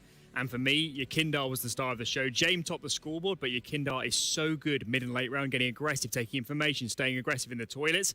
And the whole time in that first half, VP were always out-rotating NIP, always 4B, always 3A at the right time, and Yakindar was always shooting them from the back. James had 20+ kills in this map, and most of those kills are based off Yakindar's information plays. He knows where people are and where aren't, right? And then James just rotates, picks up whatever he needs to pick up, and gets those kills. So overall, the combo on A side looked pretty well for VP, and that's one of the biggest reasons they won this game.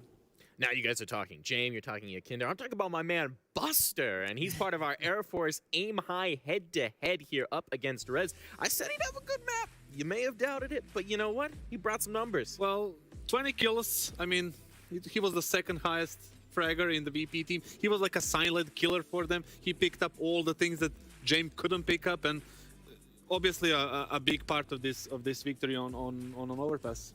Yeah, 55% headshot rating as well. That's not that spectacular, is it? I'm just here for my man Buster. That's my storyline going into the series. But seriously, I mean, this was a really strong first victory, right, in the series. We're headed to Vertigo next. We said that NIP needs to win this first map, in order to get to the third one, to the Asian, but they lost it, and I think it was a pretty comfortable win for VP overall. And now they're heading into Vertigo, a map that VP loves to play and loved to play ever since it came out. So, and we haven't seen NIP on this map so much, especially with the stand-in. So it's going to be very difficult for them. The only kind of positive thing is that they're going to start on CT. Yeah, apart from that, NIP have only played it twice, and it was their permaban only a month or so ago. And Virtus.Pro for them right now, I do think it might even be their best map. Look brilliant on it at Challenger, and as it looks at the moment, it's hard to see the flaws in their game. Now, if there was one player you think who could ignite a little bit of a fight here for NIP, backs against the wall, who would you be looking at? I want to see Rez. I always want to see Rez. He was one of my favorite players back in last 2 years from Nordic scene, from Swedish scene, next to Brolan and Crims, obviously. But I want to see him, being quite aggressive like he usually can be on a map like this, where there's a lot of brawling going on, especially on A-Ramp. I want to see him go and try to get some rounds for his team. And Hampus as well. Yeah, I'll go with Hampus. I feel like on this map, especially when he can take space on A on T side and then call around himself and really do the mid-rounding, I do think Hampus needs to be aggressive, needs to be proactive, and if he's not finding frags, I think we'll see a similar result to Overpass. Well, we'll have to see if they can break the control of Virtus.Pro here on Vertigo. We're going to take a quick break, and when we come back, it'll be time for map number 2.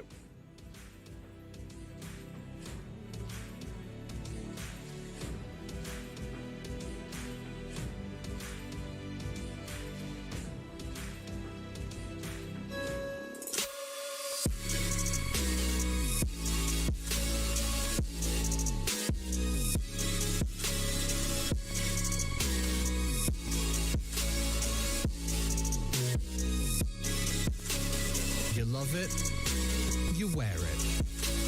What's your style? Get your merch at shop.eslgaming.com.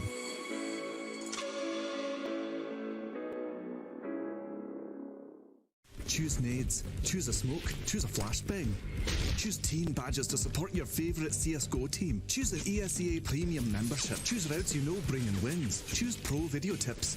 Choose the fan club wars. Choose behind the scenes content. Choose good grades. Choose guns you know you can shoot right. Choose bingo. Choose the equipment you know is going to get your team the win thanks to heat maps. Choose the CSGO Hub Premium, the complete package to help you and your squad achieve all your CSGO goals. Addition of Fleet was really good for our team because it added for us like freshness, and the main part because we had added him of his individual level, like he's a machine, like headshot machine, and I think it's the main reason because we added him because of we need freshness and like headshots.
No time to rest and relax if you're an IP, as they'll get right back into the server and get underway, trying to make amends for losing out on Overpass. We head to Vertigo, and things will be elevated for Virtus.Pro, who not only came into this tournament as a dark horse, but they've been unbeaten at the Challenger stage, and so far are off to a great start here in IEM Katowice. We know that lower bracket as well, Jason, is rather scary right now. Yeah, you don't want to be down there. You got G2 waiting for you, Liquid's down there as well. They can pose a really difficult problem. Gambit as well. You got some scary, scary teams. Want to avoid that at all costs. And Virtus.Pro, this is the map the desk before this match even started just essentially said, yeah, this is basically, you know, a Virtus.Pro map. Like this is the one they're going to win. Now, they've won 2 of the last 3 games they've played on it in the past 3 months. That only loss was a close one to Vitality. Man, it's kind of crazy that they've only played it that many times in 3 months, because I rember days. Well, it's been the off months, right? If you go back 3, it's been like the winter break. No, it's nice. That's where I'm going with this, because I think the other side of it was 2 things. It was kind of getting repetitive, and also you should have said they played it 3 times this week at some points, and that would have been standard. And I think it's, like I said, there's a bit of shakiness coming in because teams maybe have that little bit of rust. There hasn't been as much action in the schedule, but it's also nice and refreshing to see everyone kind of invigorated and motivated for those reasons as well. Like, I'll be the first to say it. There was teams that were at big events that were almost like they didn't care if they won because there was another event next week at times, and that's a bit much. Yeah, the grind gets exhausting. No one's thinking that coming into IEM Katowice, though. Oh, everyone wants this one. This is that trophy. This is one of the big ones to put on the mantle. Let's see how these teams do. NIP desperately need it to stay in the upper bracket. Virtus.Pro starting on the T side. This is one of those maps that, for me, really defined kind of Yekindar early on as he established himself as a star, as a future star of this professional scene, was his play on this map, specifically at this A ramp on both sides. Yekindar is going to lead the way all on his lonesome. Look at the confidence. The rest of the team just waiting to see what he spots to follow it up. They don't want to get spotted by anything. Rez might walk into a trap. Peace. Cool. And that's the round. That's not even a trap. That's just an absolute assassination. Sorry, I shouldn't say that's the round, but that's the bomb site lost. Yeah, calm down, Henry. I did. I pulled a Henry. It's messed up, man. Maybe it's your fault. Maybe everything's my fault. Just blame me all the time, everyone. Jesus. It's like Semler's. Leave it to Sato to not even make it to the major final and mess everything up for everybody, right? Like, just get blamed for everything. Flit's come through the smoke and realized his teammates behind had a bit of a problem, and it's come down to a 3-on-2. So despite that you say the round was gone, Jason, it isn't yet because Plopsky has a kill as well. Flit has made Hampus go flop, but Plopsky might put the rounds, well, never mind. He's actually going to get caught out by Flit wrapping around. I thought he might bring it to a 1-on-1, but James was running, and it's 4 kills for Flit. You know what it was? Is Rez was the only defender there. There's no way for VP to have known that. But looking at the minimap as a caster, I was like, if they just beat this up. Don't try and walk yourself back out of this, Jason. Like, you said it, okay? The execute does slow him down, allows NIP to get into a nice position. Actually, a pretty damn good attempt at the retake, all things considered. Just way too much to deal with. So 1-0 for VP. They take the pistol. They didn't have a single pistol on an overpass. NIP won both of them, remember? Yeah, that's absolutely true. Yep, and what a, as we said, based on the fact that it's a foregone conclusion, according to our desk, what a way to start off the map. Maybe make short work of it. NIP certainly under pressure already. Plopsky, MP9, the rest of them on Deagles. That MP9 over towards middle. 3 of those Deagles at the A bomb site. Here we go. Yekindar's up. He spots one. The Galil not as accurate as he would have liked. He gets the kill onto Rez. That's going to open things up. Teammate is clearing out his left angle, and he's the point man on the bomb site. Now all that's left to do is Jame bring it up from the rear and get that plant down. Doesn't even tap it. Just goes for the full stick. And the nade didn't really bounce over. It did 1 damage to Jame. That's unfortunate. Missed its toss. Oh, go for it, Yeki. I think it's because there's a texture on those boxes. So, yeah, see, there's like a little, I think it bounced off the centerpiece. There had probably a collision on that rather than it being just a square collision. So, unfortunate. Counter-Strike nades. But they'll save what they have on the NIP side, it appears. A bit of armor, the helmet especially for Plopsky. Not that it matters when there's a couple AKs on the board. I say a couple, there's just the one for Flit, but it'll be 2-0 for Virtus.Pro. Nice 2-0. I mean, these opening 2 rounds, this is like Mortal Kombat. It's like a taste of what's to come. Yeah. Little Did you watch the new one? I didn't watch the new one. I did. I thought I'd do it for nostalgia reasons. It's enjoyable. Is it actually very enjoyable? For that reason, though, right? Yeah, Like it's nothing mind-blowing. It's not going to be on anyone's top 10 list, but it's just a cool Mortal Kombat movie. It was movie. like my elementary school days. Yeah, it's legit. Yeah, I thought about it, and I saw it on the plane, and I never did. I should. Maybe I'll do it on the way home. It's fun. It gets a little weird at times, but it's worth it. It's worth a watch. All right, I'll take your recommendation. So Buster with the smoke already to the bottom of the B stairs. Meanwhile, Ramp, the point of contention, naturally, early on in the round. And jumping down goes S-Tag. He's got to be very careful inside of that smoke. In fact, he's going to go through it. Kicker was ready. Yeah, MP9 jumping, that could have been scary. Yeah, Kicker just playing anti-flash, staring into the box, waiting for that flashbang pop to know that someone's coming through while his teammates spam. And they get pulled into the play. Now Yekindar just going to step forward, everyone covering whatever position he's not going into, and they slaughter the entire defense. Rez, the last one here. Hampus is rotating over with that Deagle armor, but I think he's going to want to just try and save the armor for the next round as well. Can't even get the cheap upgrade, but here we go. Could have peek out, maybe grab one. Flitz down low. Ooh, nice shot. Way to clothesline Yekindar. That's one. Low HP on 2, but a nade will do as Flit gets Hampus and puts him down. So 4 guns stay up, and they will be plenty of money. Yekindar even has 4850. James gone straight for the AWP. They'll keep the 3 Galils. Why bother throwing them away? But Fuzi's gone for an op, meanwhile, on the NIP side. So see if they can get on the board in this round with it. Let's look back. Yekindar's looking sharp, isn't he? Yeah, I mean, I was just about to say, that's probably going to be priority number 1 for NIP preparing for this map coming into the game is you got to find a way to neutralize Yekindar. If he's going to keep that confidence up and just march up that A ramp and never feel any fear and never feel like he's going to be contested, it's going to be a really rough half if he gets what he wants more often than not at A ramp. This round, Yekindar over towards B.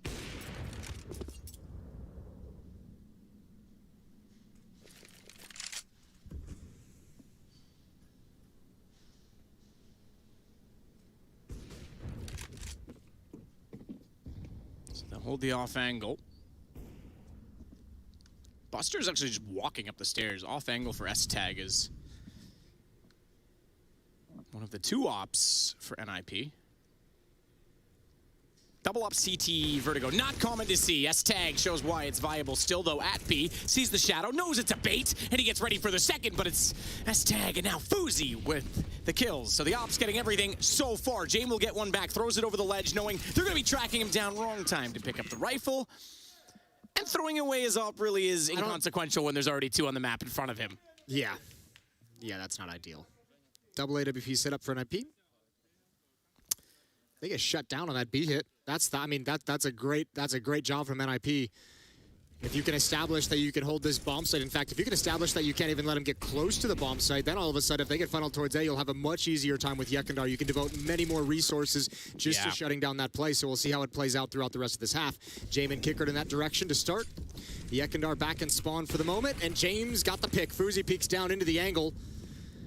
Might not have expected an AWP in the hands of Jame again, but he was wrong, and he paid for it with his life.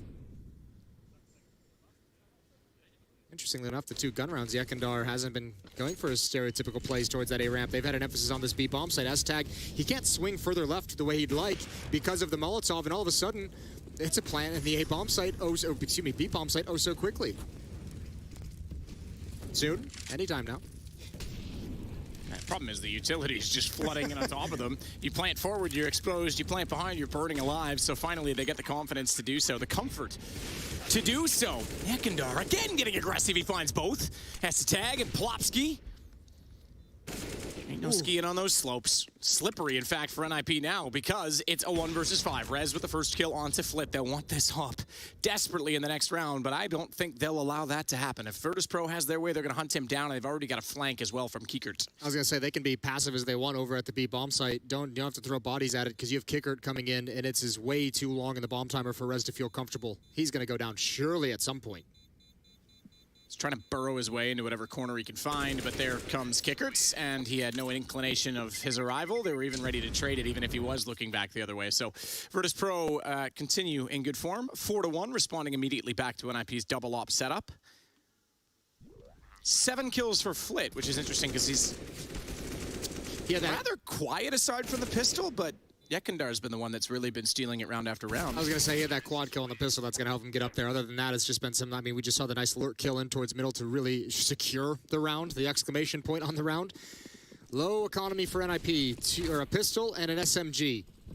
This time, Yekindar is back towards the A bomb site, but he's in support of Kickert, who's going to lead the way through. Rez, a little bit of a nade behind this. Oh, that is a brutal flashbang. Absolutely brutal flashbang, and Buster gets a blind kill on a Hampus on the other side of the map as well. And they pass each other in the smoke. Yeah, that's a problem, because he's jumping back with the gun out, goes for the reload. S-Tag's already on him, he had no idea, but Kickert has Fuzi down, and that will at least make it, although not a direct trade, still the 2-man advantage for VP. Flit's even gone through middle, and he'll cut off S-Tag. Bomb is wide open and welcome to go to B at this point in time. Plopsky all that remains, and he's just hanging out, well, back towards spawn. Look, cut off. We just kind of talked about Flit, and he's going to have a really, really impactful game. If they continue to be successful finding a kill on a ramp, if they continue to be successful finding a kill at the B bomb site or on those B stairs, that is just going to give Flit the confidence. That's when he wants to make his move in middle, is when that defense starts shifting. When he knows that player watching middle has to go support the A bomb site because someone went down, or has to go support the B bomb site because there's pressure being applied. That's where Flit is going to live and breathe throughout this half. 9 kills on him so far.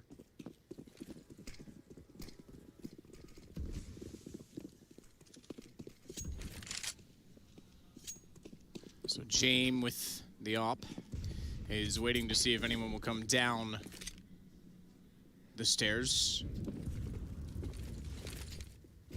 Hampus forced back as well. Really not much to report for NIP at this point. Looking for opportunity at best. Smoked off already at the site. Virtus.Pro doesn't give a damn about anything on this map so far. They're just in the A-bomb site so quick. You know what, though? With some of the shakiness we've seen from even the top teams, G2 already in the lower bracket, Na'Vi struggling, man, this is confidence inspiring for me to get on the Virtus.Pro hype train now. Yeah, that's what we kind of brought up before the match, is we've just kind of seen it coming from, we've just been hearing the whispers amongst each other. It's just like, oh, wait, hold the phone. 2-on-2. This all of a sudden got interesting. Maybe a little bit overconfident. How did this turn? All right, Jame, take it away, baby. He's got one already. Bomb still ticking. This should not have come this far. James back far off this. It's wide planted. He knows he has it in his favor as Tag staring him down. James got the tap, knows he's not on the bomb, doesn't need to overcommit to this situation. And it will be the round for Virtus.Pro, but you're absolutely right. That got really, really out of hand. Yeah, that might be something during this next free. So I'm like, all right, guys, everything's going great. Let's not get crazy. Everyone was kind of pushing forward. They're starting to really get thirsty for those eco kills. Going for the stat pads. But yeah, I mean, this is what I think is getting everyone a little bit excited watching this. That's kind of changing. Coming into this, I think coming into the last few events, everyone's been like, yeah, Virtus.Pro is the dark horse. And I think everyone now is like, maybe they're a little bit more than a dark horse. The fact that they get through challengers as well, completely unscathed, you know that they're just going to come here fully riding that high. Oh, yeah, for sure. So we'll get a timeout called from Ninjas in Pyjamas. Although I'll say even over at Challengers, I think there might have been a couple matches that won against 9Z. I think the desk mentioned it previously as well. That was like a miracle run from that team. I didn't actually watch the match myself, but 16-14 win for VP over 9Z. That was probably a game that had some people scratching their head a little bit, worried about what kind of VP we're going to get into it, but you're right. Yeah, the unknown entity though, perhaps.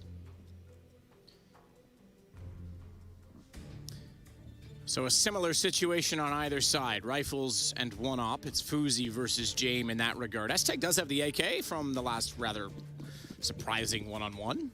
Managed to save that at the end of the round. We'll see if he can do anything with it. Certainly need to get something going early. Need to get an early pick. NIP hasn't had an early pick at all. Well, the problem is when you go for those picks, you kind of expose yourself as well to getting picked in return. And that's been the side that they've had frequently enough. Two defenders at B, Plopsky and S-Tag. Hampus is the player in mid. Flit's passively watching it at the moment.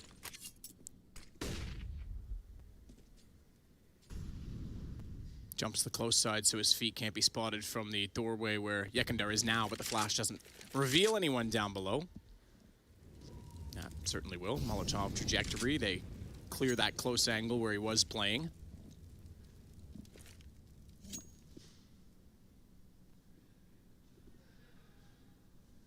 And even though they've used one of the Molotov's Buster, they still have 4 others, so it's not like they're using up anything of importance at this point.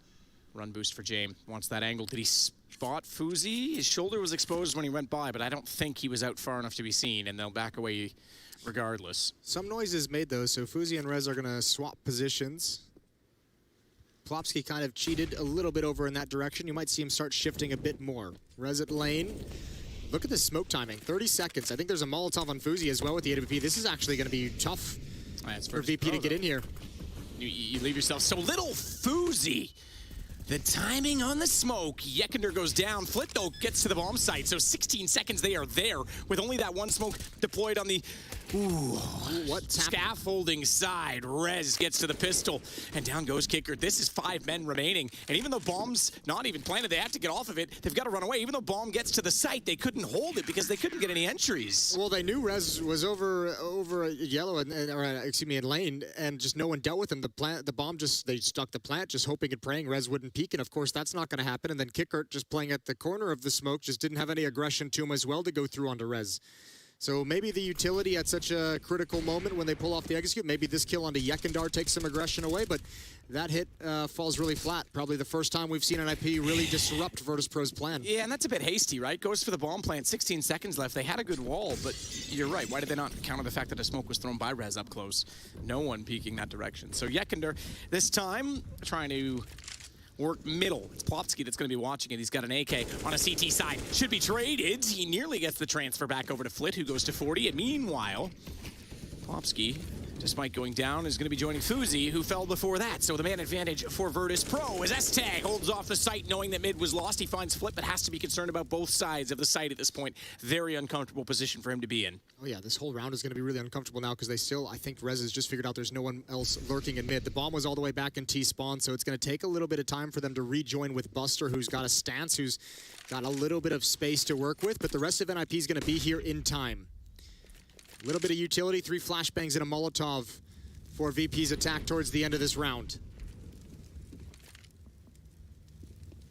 AC unit for S-Tag. Doesn't need to peek it yet, but does swing wide after Rez gets Jame.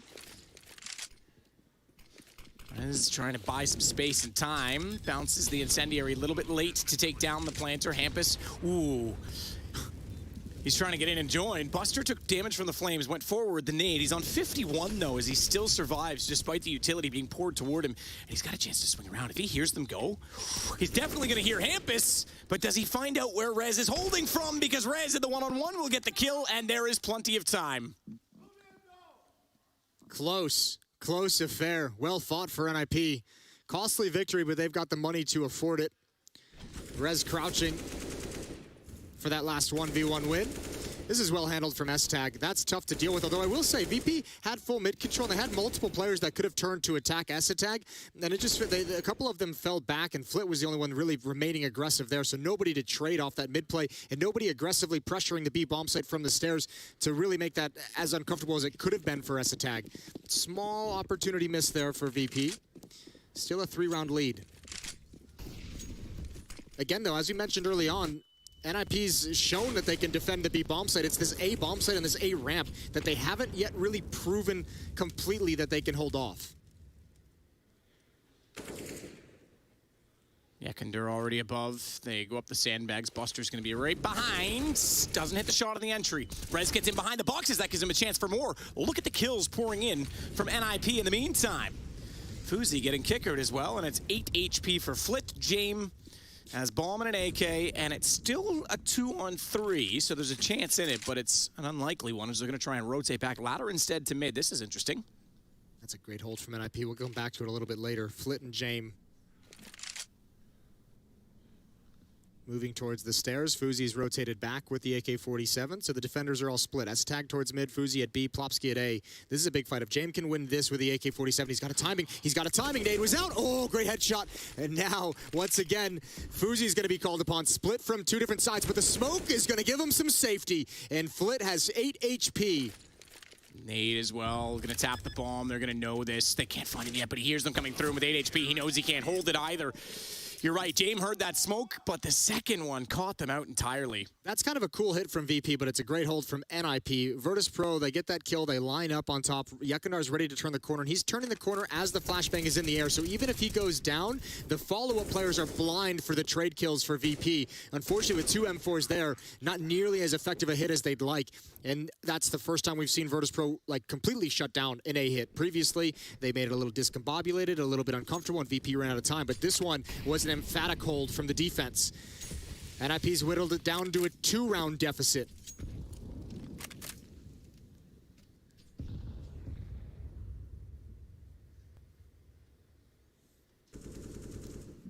Oh, we joined that late, but saw what happened. Fuzi absolutely wrecks Kickered as he tries to come up the top of the ramp. NIP certainly battling their way back into this game with money gone now on the T side, and 3 in a row. This should be a 4th. I say should be. Welcome to Counter-Strike. Taking mid control like this for the T side, I feel like can be so dangerous and makes everyone so uncomfortable. But VP hasn't been able to build any success off gaining this position. We've seen him have it twice now, and there's 2 defenders this time at the B bomb site. So S-Tag gonna be able to mow down 1. There's Fuzi coming in hot. Oh, the P250 is not pretty, but it does find the kill at the end. Buster's the final one to go down, 6-5. NIP comes roaring back on a 4-round streak. Getting some emotion down there too. Yeah. Pretty quiet in the studio today, it has to be said. Maybe it's because Apex already played. Yeah, maybe. I don't think NIP is really known for getting too loud or hyped. I don't think VP is really known for getting too loud or hyped up either. Calm and collected. It was certainly loud when Heroic won their game in stunning fashion. Yes, and appropriately with Cadian getting the final kill in a 1-on-1. You knew he was going to bust out of the chair.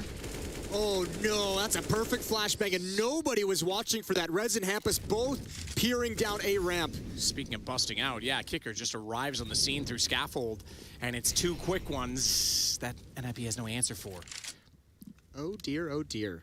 Lopsky's going to rotate around with S-Tag. They want to retake middle at this point. A is completely open.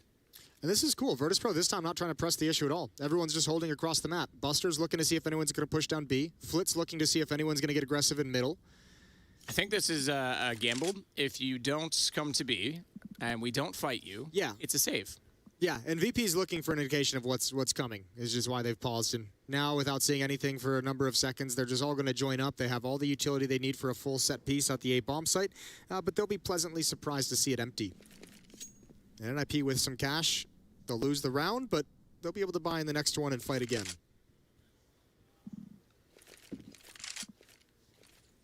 So smoke's off, and I think that's exactly the case. Round over at this point. NIP conceded the A-bomb site early on.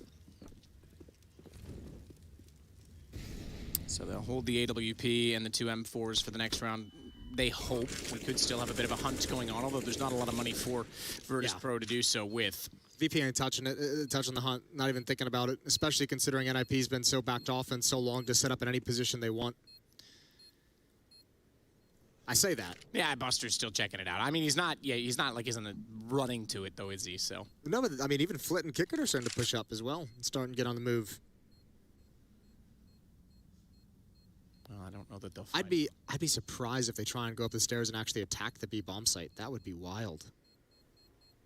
With this kind of money? Wow, we are going to get a kill out of this at the end, at least contact. Flit thinks better of it, he's going to run away. He knows now the op's staring him down and there's other players in the site, thinks maybe Buster can get a shot instead. They try to wall bang Plopsky, but no further kills. In the round, 7-5 for Virtus.Pro, and the save is beneficial because NIP will buy out around those 3 guns. I don't even think that was it, 2 kills. I don't even think Kicker needed the flashbang. I mean...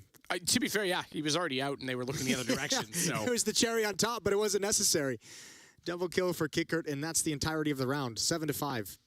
3 more rounds in this first half. NIP down a map, needing to secure Vertigo in order to keep fighting in this series, or else they'll drop down to the lower bracket.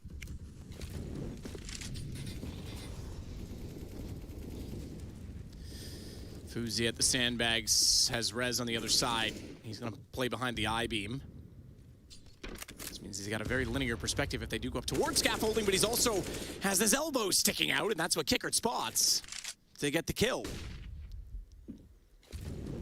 They just cannot buy a defense at this map. Oh, get out. Peace.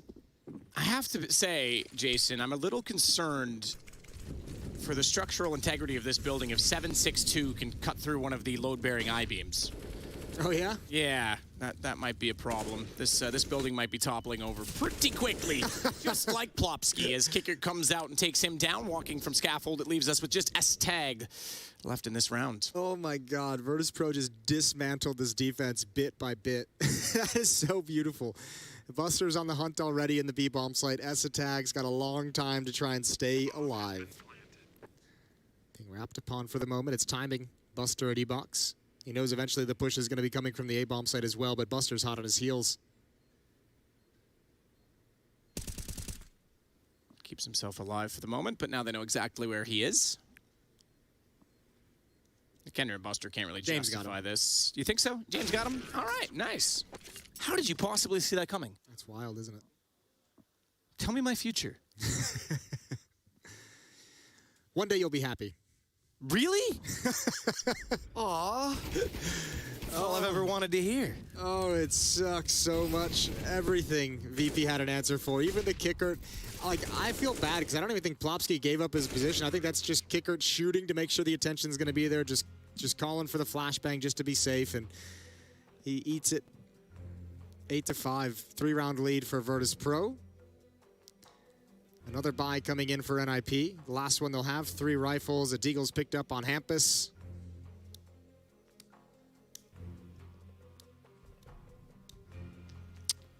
Yeah, Nestag's going to grab an MP9. I was wondering where he was going to go with that, but they've got a smoke on everyone. One kit res holding it. James only got 6. T-sided op's a bit difficult on Vertigo, to be fair, but hasn't exactly had a chance to stretch his legs in this game. He did enough work on the previous map. Here's a B-Stream update for you. Second map is underway. Gambit's up 1-0 in the series, but it's Copenhagen Flames on the defense of Inferno to have a 6-0 lead. Interesting.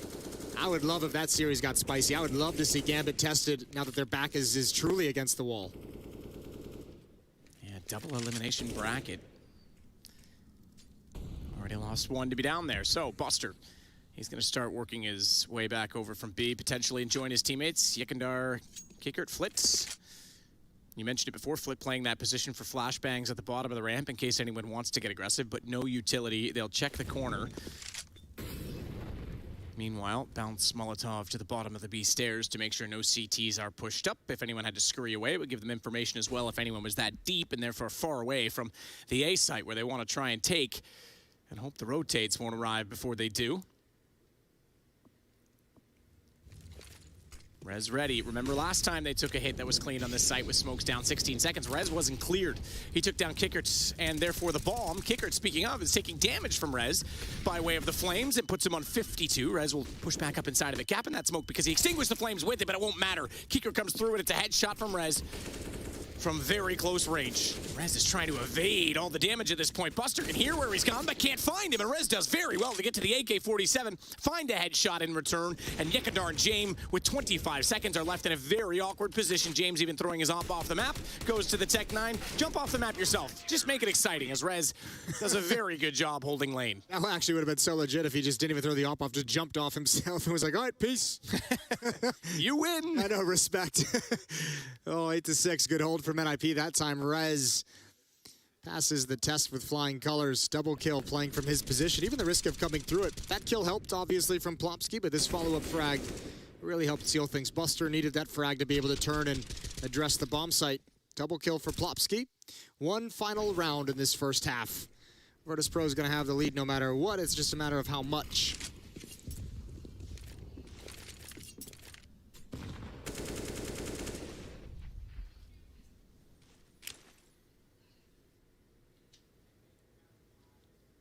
So they'll go for the boost peak, but look who's ready for that. Oh, I thought they were going to go for it. It's just Buster. There, Shadow shows his little booties, and that means the nade, tossed down by way of underhand, will get very close and puts a bit of shrapnel in his butt his butt cheeks. I was trying to go for like the Forrest Gump, and I just... You weren't even close. Nah, I realized. Story of my life, Jason. Oh, timing. Good kill from Buster, down to 14 HP. Gonna have to try and get out, but S-Tag, I think, gets the call that he's low. Kind of came up to flirt with the idea of taking a fight, but backed off as well. James, Yekindar, and Kickert have control of a ramp. Rez has been a nuisance these past few rounds. Counter Molotov to disallow map control and access to lane for Kickert. Follow-up Molotov on the corner is gonna... Nice nade. Kickert a chance to come back into it. Nade was great. Yekindar took a ton of damage from it. Buster's been removed by Hampus. NIP's done very well in this half, I will say, considering they were down at 1.6 to 1. Yeah, good job recovering. yeah, it looks like we might be at 8-7 at half. I'll hold my breath on that a moment because it's a 3-on-4 in favor of NIP, but James starting to work his op toward the site, misses a chance to find Rez, and Rez saw him going behind the sandbags through the smoke, gets the headshot. A good lineup, a good guess, but Yekender knows where he's going to peek from in return. It's the lane that's the problem on this A site, and this time it's Fuzi. His backside shows easy shot for Yekender to pre-fire, but the trade is there, and an 8-7 half indeed. Jason, as NIP trying to extend this series. We'll be right back in just a second. –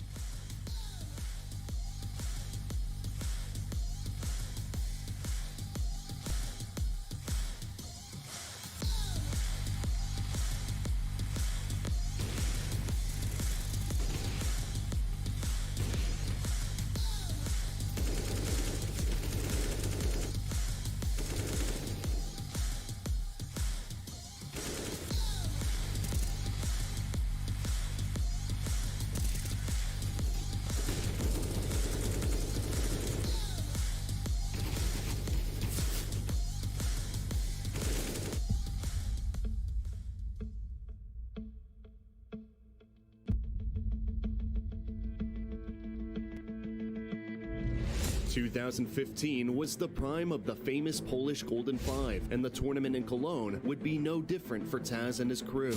At least not until the semifinals, where the Poles clashed with Fnatic. Two giants of Counter-Strike battling for their place in the final was a true feast for every fan at the Lanxess Arena. And at first it would seem that Virtus.Pro had the upper hand. However, on the second map, Inferno, the Swedes took the initiative.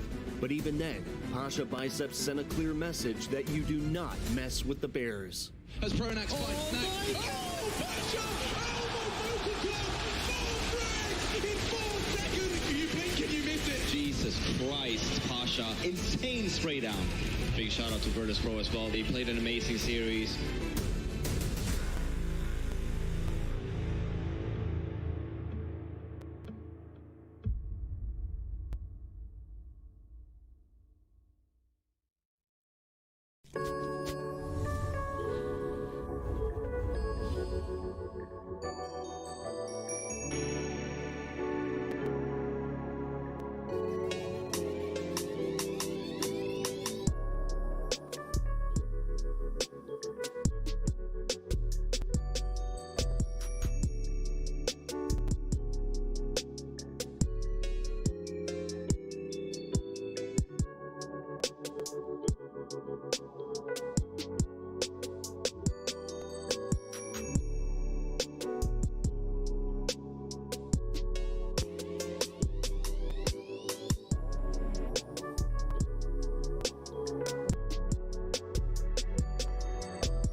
Some other Legends of Katowice just shown on screen for the ESL Impact. We've got 2 seasons with an offline global final, as well as you've got a play-in and a standalone event at tournaments like DreamHack Valencia, 2 cash cups per month on ESEA. Check it out, the female league that's going to be starting off this year with ESL.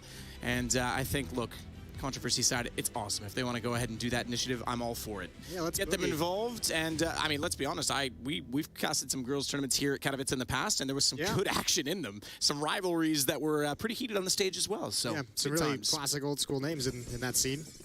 The Counter-Strike that goes way back. Virtus.Pro NIP. VP up 1 map and up 1 round, but down 1 man. Yeah, down Yekender as well, who's been the hot hand. So not just any man at all.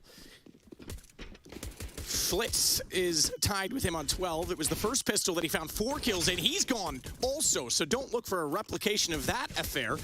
As Kicker wants to be the hero instead. He starts off with 2. Does not do much to deny the bomb plant, though, but a 3-on-3 on the retake. There is not a kit in play. So thankfully, Virtus.Pro are up close. They'll trade out Esatag for Buster. But James, still alive, will take down Rez, the man who did the killing previously for NIP, and Plopsky is all that remains. Bomb planted for him. James was going to go on that. I thought he might wait and try and get Kicker a little closer to swing. Kicker, I said he wants to be the hero. He needs a third of the round. He can't get it. Instead, NIP find the pistol, and we've got a tie game. Yeah, I don't think James necessarily wanted that exact fight that he got. His head gets ripped off. They're not able to coordinate in the 2-on-1. Kicker was looking towards lane to see if someone was going to poke his head out, and just a good frag at the end. 8-8, we're all tied up after the pistol. That's 3 of 4 pistol rounds played going towards NIP. And Virtus.Pro's Vertigo is looking rather exposed. Good 1v2 win from Plopsky. I mean, this is kind of crazy because the start of this game was so one-sided for VP. It was a 6-1 run to open things up, and I mean, since then, what, 7-2? It's been all NIP in the second half of the first half. Ugh, I hate that. MP5, first one we've seen you and I this event. Still the greatest sounding gun. It's great. Ooh. I do love how, well, there it is. Oh, listen to it. It's just so sexy. I do love how everyone was calling for the MP5 to come back as if it was like the greatest thing ever in 1.6. So like, yeah, bring it back, bring it back, bring it back. And then Valve's like, you realize the stats are worse than the MP7 and MP9. Everyone's like, don't care, want it. And then they bring it back and no one touches it. Yeah, it's great. It's like Valve's like, told you. Well, we got our wish. We just get it quite the way we wanted it. It's the classic Curse of the Monkey Paw. Or Cursed Monkey Paw. Is that what it is? I don't even know what you're talking about. Which isn't anything new. No, look, I mean, it's just funny because Valve's like, oh, you want us to put our resources into that? Cool, told you so. I still appreciate it.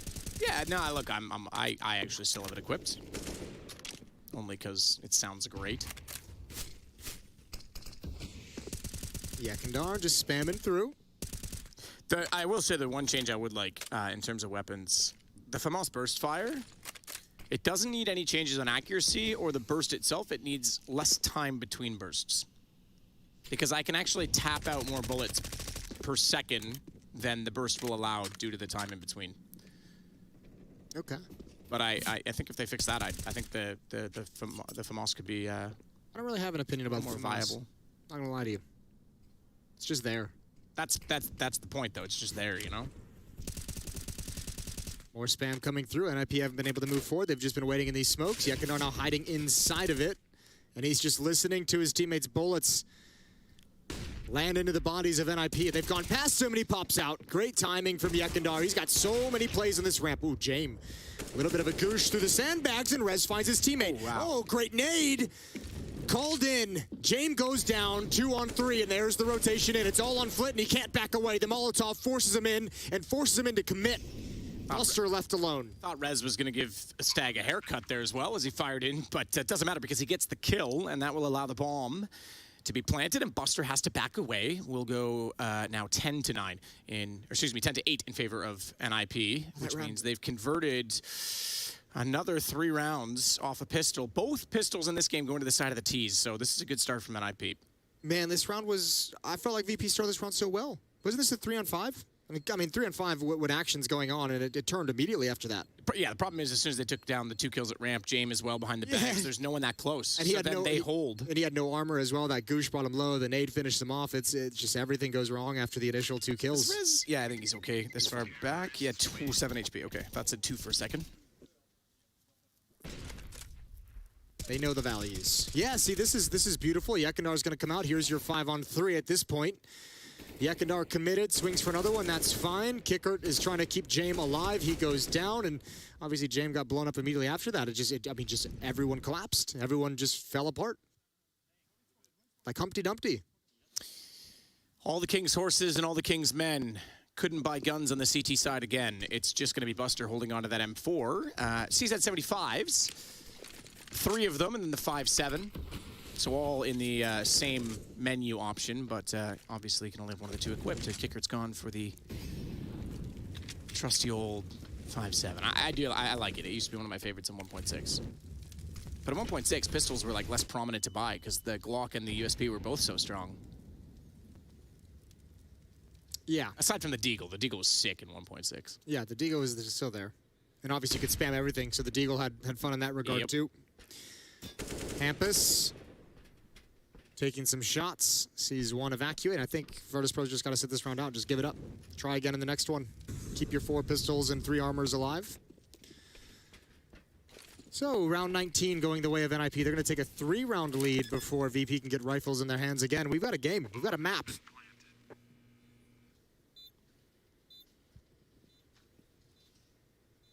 We do indeed. And we might have a series as a result. It'd be kind of fun. What if we went back and took like, actually this wouldn't work. All right, well you've killed that. So much fun, Jason. Can't wait to hear it. I was just thinking if like you took some of the old school, like all the old school 1.6 maps, and if you could like port them over to be like CS:GO maps, but like because Nuke used to have like the sliding doors on each side of the lower bomb site. Don't we already essentially have that, Jason? No. You want literally a carbon copy? Yeah, literally a carbon copy. Like with the same but then I realized 8-bit textures. But yeah, I mean, it wouldn't matter if you can't spam through the walls and everything like that. So I just forget. I said it wasn't gonna work. So you already have Nuke. Like they've already essentially done the porting. No, it's still vastly different. Oh my goodness. The old Nuke is way different. Sure in layout, but like it's still essentially the modern. We kind of did that with Train, and we discovered that didn't work really early on as well. Couldn't climb under the trains. That's why. Yeah, you could just see under him. That was a tease. 11-8, timeout taken by Virtus.Pro. Their first here on Vertigo. They talk things over, heading into their second gun round, trying to get on the board. James is going to have the op back in his hands. But NIP have really taken control of this game. It's felt like shaky, but they've really built up into it. Like the start of it was not convincing at all when they were winning some of those rounds. And at some point in that first half, you just had to accept it. They took over. They've got all the momentum. 10-2 run at the moment for NIP to get back into this and take a 3-round lead. Virtus.Pro's got to try and recover. They have invested everything in order to do it. Double up setup, in fact, as Buster grabs one as well. That's going to be towards the B bomb site to peer down the stairs if he wants to get aggressive, but he won't be.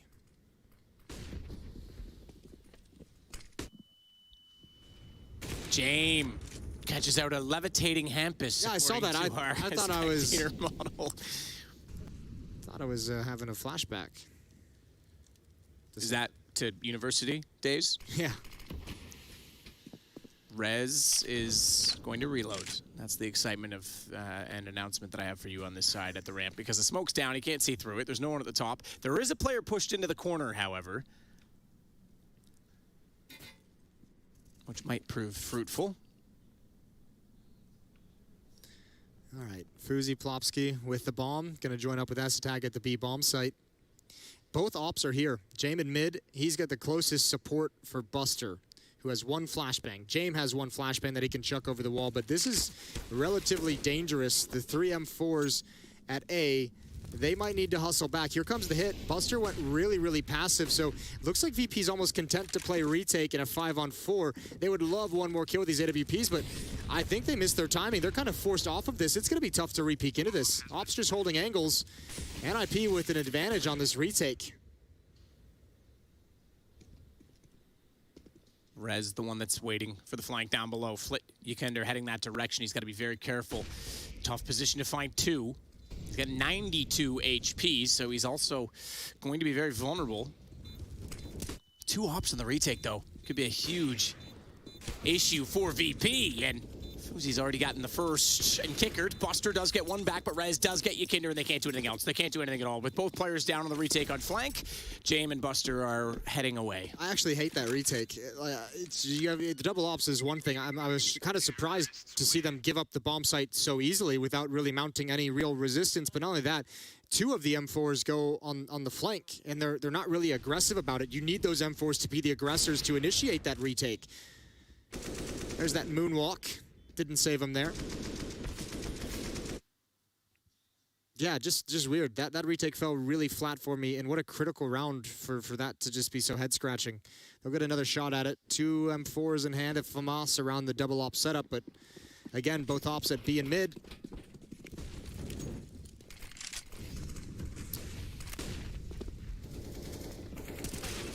Shot out, Rez gets Ekinder again, so nip off to another flying start in this round. This double op better pay some dividends soon.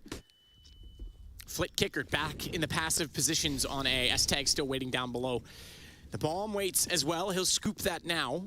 And rotation from Jame. It's a 3-man hold on this side of the map. Kickered through the wall, gets Hampus. That's going to start it off and give them confidence. They want to flash themselves back in, but watch for Fuzi up close. This AWP from that position could be a problem, more so with 3 players on that ramp in a position to trade. This is going to be tense. Smoke, does that give Kicker a chance? No, they don't want to overcommit to the peak. They know the situation. They know it's going to be tight. Now the flash goes. As they walk around, though, overwhelmed at how many targets to fire at. They only get 1 as Tag manages to put Flit down. And that will flip the round in favor of NIP, but Buster through the smoke will drop the bomb. 46 seconds, ample opportunity to try and recover, but it's a 2-on-2, and Fuzi waits with Jame hiding in the corner. Does not want to give himself up at this point. Let Rez, with the AK, try to find an opening. Both ops to hold. And Buster back at lobby, they essentially have similar angles, but they can try and set a crossfire. Buster can swing if they walk from the crane, and Jane will watch toward the lane. He's missed his first chance at the shot. Rez will sneak by. That gives the AK the close angle and the advantage for shot success. Puts him low. He's going to reposition. That means James can't get the lineup the second time, and he knows Rez will stay behind the boxes, and he's got to keep his attention on it. Goes to the CZ, perhaps from a call on his teammate. That'll get it close. Sees the second. Looks for Fuzi as well, and James going to pull it back, and they need this clutch from him to make it 12-9. Style points for James. That is a sick clutch. You could see him just take a deep breath, make the cross, run the gauntlet. 1 missed shot from the op at NIP, and James seals it. That is beautiful. I love everything about it. That's how it started. It's how it finishes. That's special. Some fortunate kills. A great tag through the box, this one. His final kill. Fuzi's out in the open, overextended, trying to help his teammate, I think, a little bit too much. 12-9. What a save from James to keep VP in the game. Yeah, that's massive. That's huge. And what a call from him as well to identify that he likely did tag him. Even knows he has to just take Rez down. Switches to the pistol, bypasses the first potential threat. And Virtus.Pro keep themselves in this. So we get a tactical timeout called by Virtus.Pro. It's their second in this game. Ooh. Yeah, talk things over. Not a lot of money. You need a clean win if you're Virtus.Pro. Need to get back on it. But, I mean, that's just good to stop the run. Kind of mentioned it was what, 11-2 run that I think they just kind of put a stop to, but more importantly, it's even 7 rounds straight if you go back to the first half for NIP. This has been a brutal stretch for Virtus.Pro, so good on James for getting him back. Let's see if they can take hold of it and run with it. Fuzi and S-Tag towards B. Hampus and Rez towards A. Plopsky looking for mid pushes, but Fuzi's getting aggressive with the op. He's dinked. The defense is going to be happy with that one. Fuzi down to 13, Hampus at 42.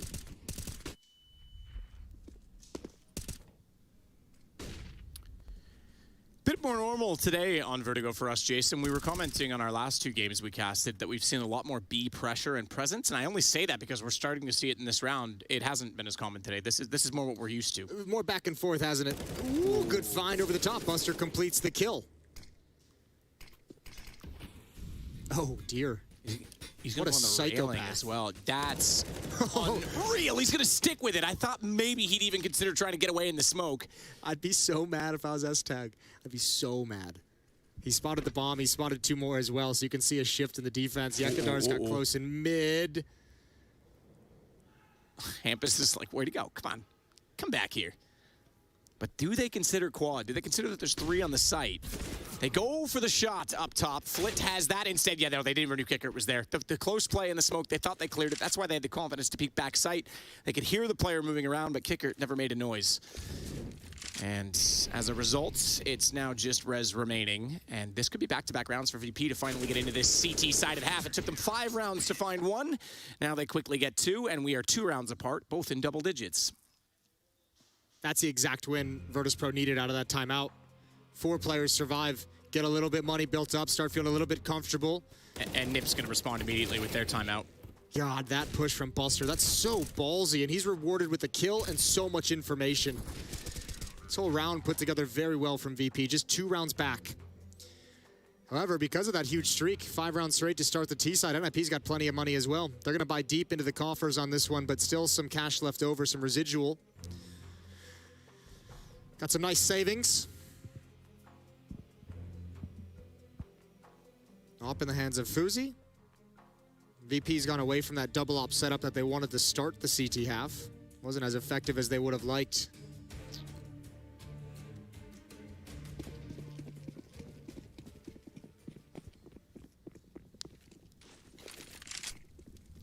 Found smoke again toward the bottom of the stairs, and that's why you see that thrown so commonly, because it will extinguish the early Molotov. Hampus trying to sneak up scaffolding. Yakandar's got to be a little bit careful in his position here, especially if Kickert's also going to be throwing utility, because they won't have the guns in their hands, but Kickert gets the M4 back out just in time. His pants are on.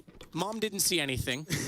It did feel a little bit sketchy when they threw the double nades, but Kickert, obviously knowing his responsibility and his role to support Yakandar in that fashion. Molotov to keep Jame back as much as possible. He's going to counter it so nobody can get in position behind the Molotov.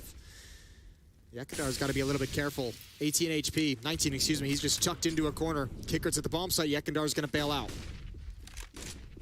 Jame one side, Kicker to the other. Kicker waiting on the bomb site, just going to try and swing this out, and they've already backed off to the ramp because they've lost that wall of smoke, so... It's weird, though. VP's defense doesn't have anyone keeping track of lanes, so Kicker was kind of in an odd spot for a while, where he's playing at those bomb site boxes. Now Jame is back and covering it with a tight angle. Flit's going to be here as well, but they have not a whole lot of utility to stop the plant. Just 2 smokes left, and this is the god tier play. Yakandar getting all the information. Low HP for him, but it is the information that's more important. Hey, that smoke did not make it. Give it to them, boy. The hit's about to come. Don't be shuffling with your smokes. That's an issue. Oh, no. That's an issue, and you deserve everything. Oh, karma indeed. Rez is going to get Jame. They know that Yakandar's likely on the flank, and Rez turns around to get that as well. Maybe Valve shouldn't have put dropping smokes in the game, because that wouldn't have happened, but it does. And indeed, it is Virtus.Pro that will drop the round as a result. That's when you play hot. That's what happens when you play hot potato with grenades. Well, you can just leave the pin in, but yeah. Yeah, but it's no fun that way. How did Canada win the war against the USA? How did they win the war? You guys threw grenades at us. We pulled the pins out and threw them back. Okay, that's pretty good. Pretty good for like a little brother country. Yeah, that's it. 13-10, NIP. Man, what a mistake. What a goofy mistake to have happen at such a critical moment. Ooh. That's tough. That is tough. Especially because, like, it fumbled, too. Yeah. The first one, right? First one, he threw it into the wall. Let's get that on replay. And he wants to block lane with it. He's low HP as well, Kicker. He was already in the awkward position, like you say. And, yeah, he even comes back to, like, pick it up, and then... It means both of them were out of position, too. That's the worst part. And it just left Jame out to dry. And on top of that, it left the flank. It ruined the flank as well, yeah. Yeah, that's a frustrating one. I can understand that reaction, and especially in the circumstances of the game. Look at the money now for Virtus.Pro. They just won 2 rounds. They were just getting back into this half, and they give that one over. That's that's a mistake that's going to tilt you off the face of the earth, because it's such a boneheaded, silly one to have happen. You're going to need another crazy performance from someone like Jame. I mean, anyone really who's going to be able to just win you around heroically to let that one kind of to force that one out of your team's collective mindset. 3-round lead. NIP really applying a lot of pressure here. Shot over the smoke doesn't land. A1S toward the bottom of the ramp, not successful. But yeah, I mean, you've got the man advantage now for NIP, and you've got them against the ropes. And it's Rez that leads the way. The desk was saying, Kassad especially, He wants to see res. He wants more res. Well, he's resurrected in this game, up to 25 kills so far. Yeah. Only 6 for Hampus, by the way. Buster's not much better off on 9. Hampus is in-game leading. His score is 13-10 at the moment. Can't be too upset about that one. Flames just spread to tickle James' feet. Well, I just said you needed a star performance from one of your big-time players. James is in position. Kicker, oh boy, what a challenge this is. Good luck, you're not getting away. Traded immediately. James got the op kill. Plopsky does burn, however, 3-on-3, and there is that fast flank. We caught a glimpse of. It's Buster coming around the corner. Oh, he's waiting. He wants more than one. Burned his teammate alive, though, Fuzi. And Hampus and he now remain in an awkward situation. Buster's taking res down immediately. Hampus is going to try and make amends with that. He'll find Buster with a good headshot bomb. Still continues to tick on top of the site. And they know that they're both lined up. That's a trade. Flit in and out just as quickly as he found the kill. Fuzi finds him in return. And it's he versus James. But it's an AK-47. Oh, Jason, is it your moment? No. That's why you don't use dualies. And James will take another round for Virtus.Pro.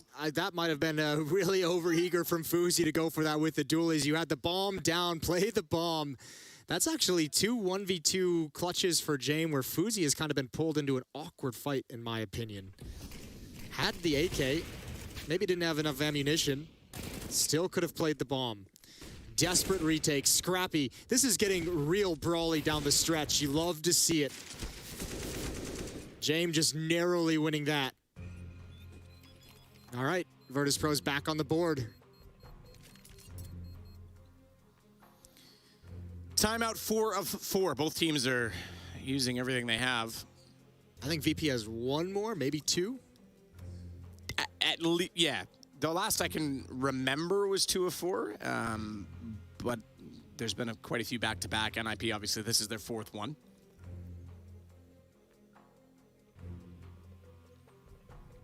And if you're NIP, you're buying up again. Virtus.Pro can't let their economy get destroyed. They cannot lose everything. No money in the bank. That'd be NIP marching towards victory. That'd be 14-11 with no weapons to really play with. So you got to be really careful about what kind of a round you call the retake on. Maybe a really gutsy call to save some weapons in a situation where it might be doable, just to make sure you can have some guns to fight with. Hampus gonna bail out from the angle. All 5 players from NIP here. Oh, and Fuzi almost gives one a haircut. Yekindar not afraid to be aggressive at such a critical moment. AWP for James, as always, is waiting for the box shot. Fuzi's waiting for someone to be impatient and push down the ramp. What a tense guessing game this is for James.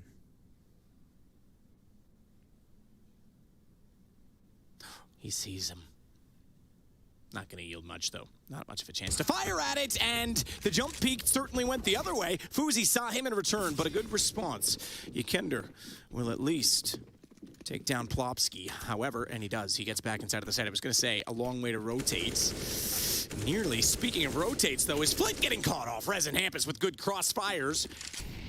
And this might be rounds. Okay, he's burned alive. I was going to say 14 for NIP. Kicker nearly had something to say about that. It's Buster. That I don't think is having anything to say with this round. Double ops for Nip on T side. Sure, Hampus is going to hold it for now. On one hand, I love James just sticking around and challenging with the op. I think you kind of want that sort of like a ego cockiness in your opera, but at this, that one felt desperate once the jump spot was there. Yeah, you would. I'm wondering. We turned X-ray off. I'm sure you expect he sees you, right? Even if it's a strafe jump and you just see the side of his head, you have to expect that he's looking at you, whether it was a texture issue or not. Long time to be there as well. Yeah, you stay there after that. I think you got to move slightly. 14-11, and this is that really tough scenario. Yekendar's got 3,300, but the other 3 of their teammates are hovering right around 2K in terms of their money. Yeah, that's ridiculous. Good shot for Yekender to try and level it out. Even got back inside of the site, but as soon as Flit walked out from lobby, ba-bam. And I mean, you got to give props to NIP as well. Good call from Hampus or whoever on NIP had the plan. Just say, go for it. You get that kill, just push forward. Yeah, there were 2 timeouts left, so now there's just 1. Going to be spent here as desperate times, desperate measures. Ancient is map 3, by the way, Jason. We haven't even touched on that yet. That's spicy. I think we're only going to have 1 rifle. 2, excuse me. M4 is passed over to Kickert. That's Yekindar just saying, you can have all my monies. Trade me a Deagle. So, VP, 3 rounds back. NIP need 2 rounds to close out map 2 to extend this series to the 3rd map, as you said, would be Ancient. And away we go. Round 26.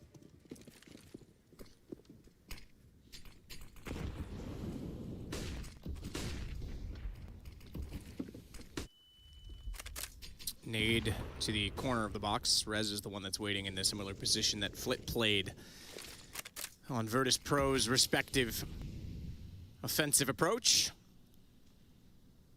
Kickert a bit unsure with that smoke's position if anyone got up toward the scaffolding, so he's got to re-clear that position, but still holds aggressively. Meanwhile, Plopsky to mid. Jane boosted up, and S-Tag, he's made some noise. He was trying to be sneaky below the catwalk position. But yeah, pistols to play. They want to try and hold a crossfire at middle, and interestingly enough, Nip putting more pressure here than they have previously. They'll find the first kill. Did Jame reveal himself? It may not matter. Yeah, they're going to Molotov and back away, and they can just hit the ladder and be gone. Kickert rotated quickly, so Fuzi and Rez actually heard the footsteps above them. Now, Jame has all the information. The question is, does he want to push? No, he's going to fall back. So they're actually hearing these footsteps beneath as well. They're getting the idea, and I think they're just gambling here. Buster and Yekindar rotating as well towards the A-bomb site. Hampus could ruin everything in middle. If he finds information, obviously a kill would be great, but if he sees this clear and just keeps going, and the timing will allow him to do just that. He might need to go quick, though, because his team is super committed at the moment. Unless he thinks there's still going to be someone rotating in front of him. Kickert's going to find the first. Needs to be on the horse now. He needs to pinch them at lobby. Here we go. Hampus finds Yakinder. And with him behind, the CT's locked out. They'll even go back toward B. They know they don't have to deal with those smokes or any of the weapons inside of it. Buster has to clear just to get there. I think the only thing you can do if you're Virtus.Pro at the moment is maybe try... Oh, no, you got the kill. Hampus, why'd he look away? That's wild. Okay, now they're retaking beyond.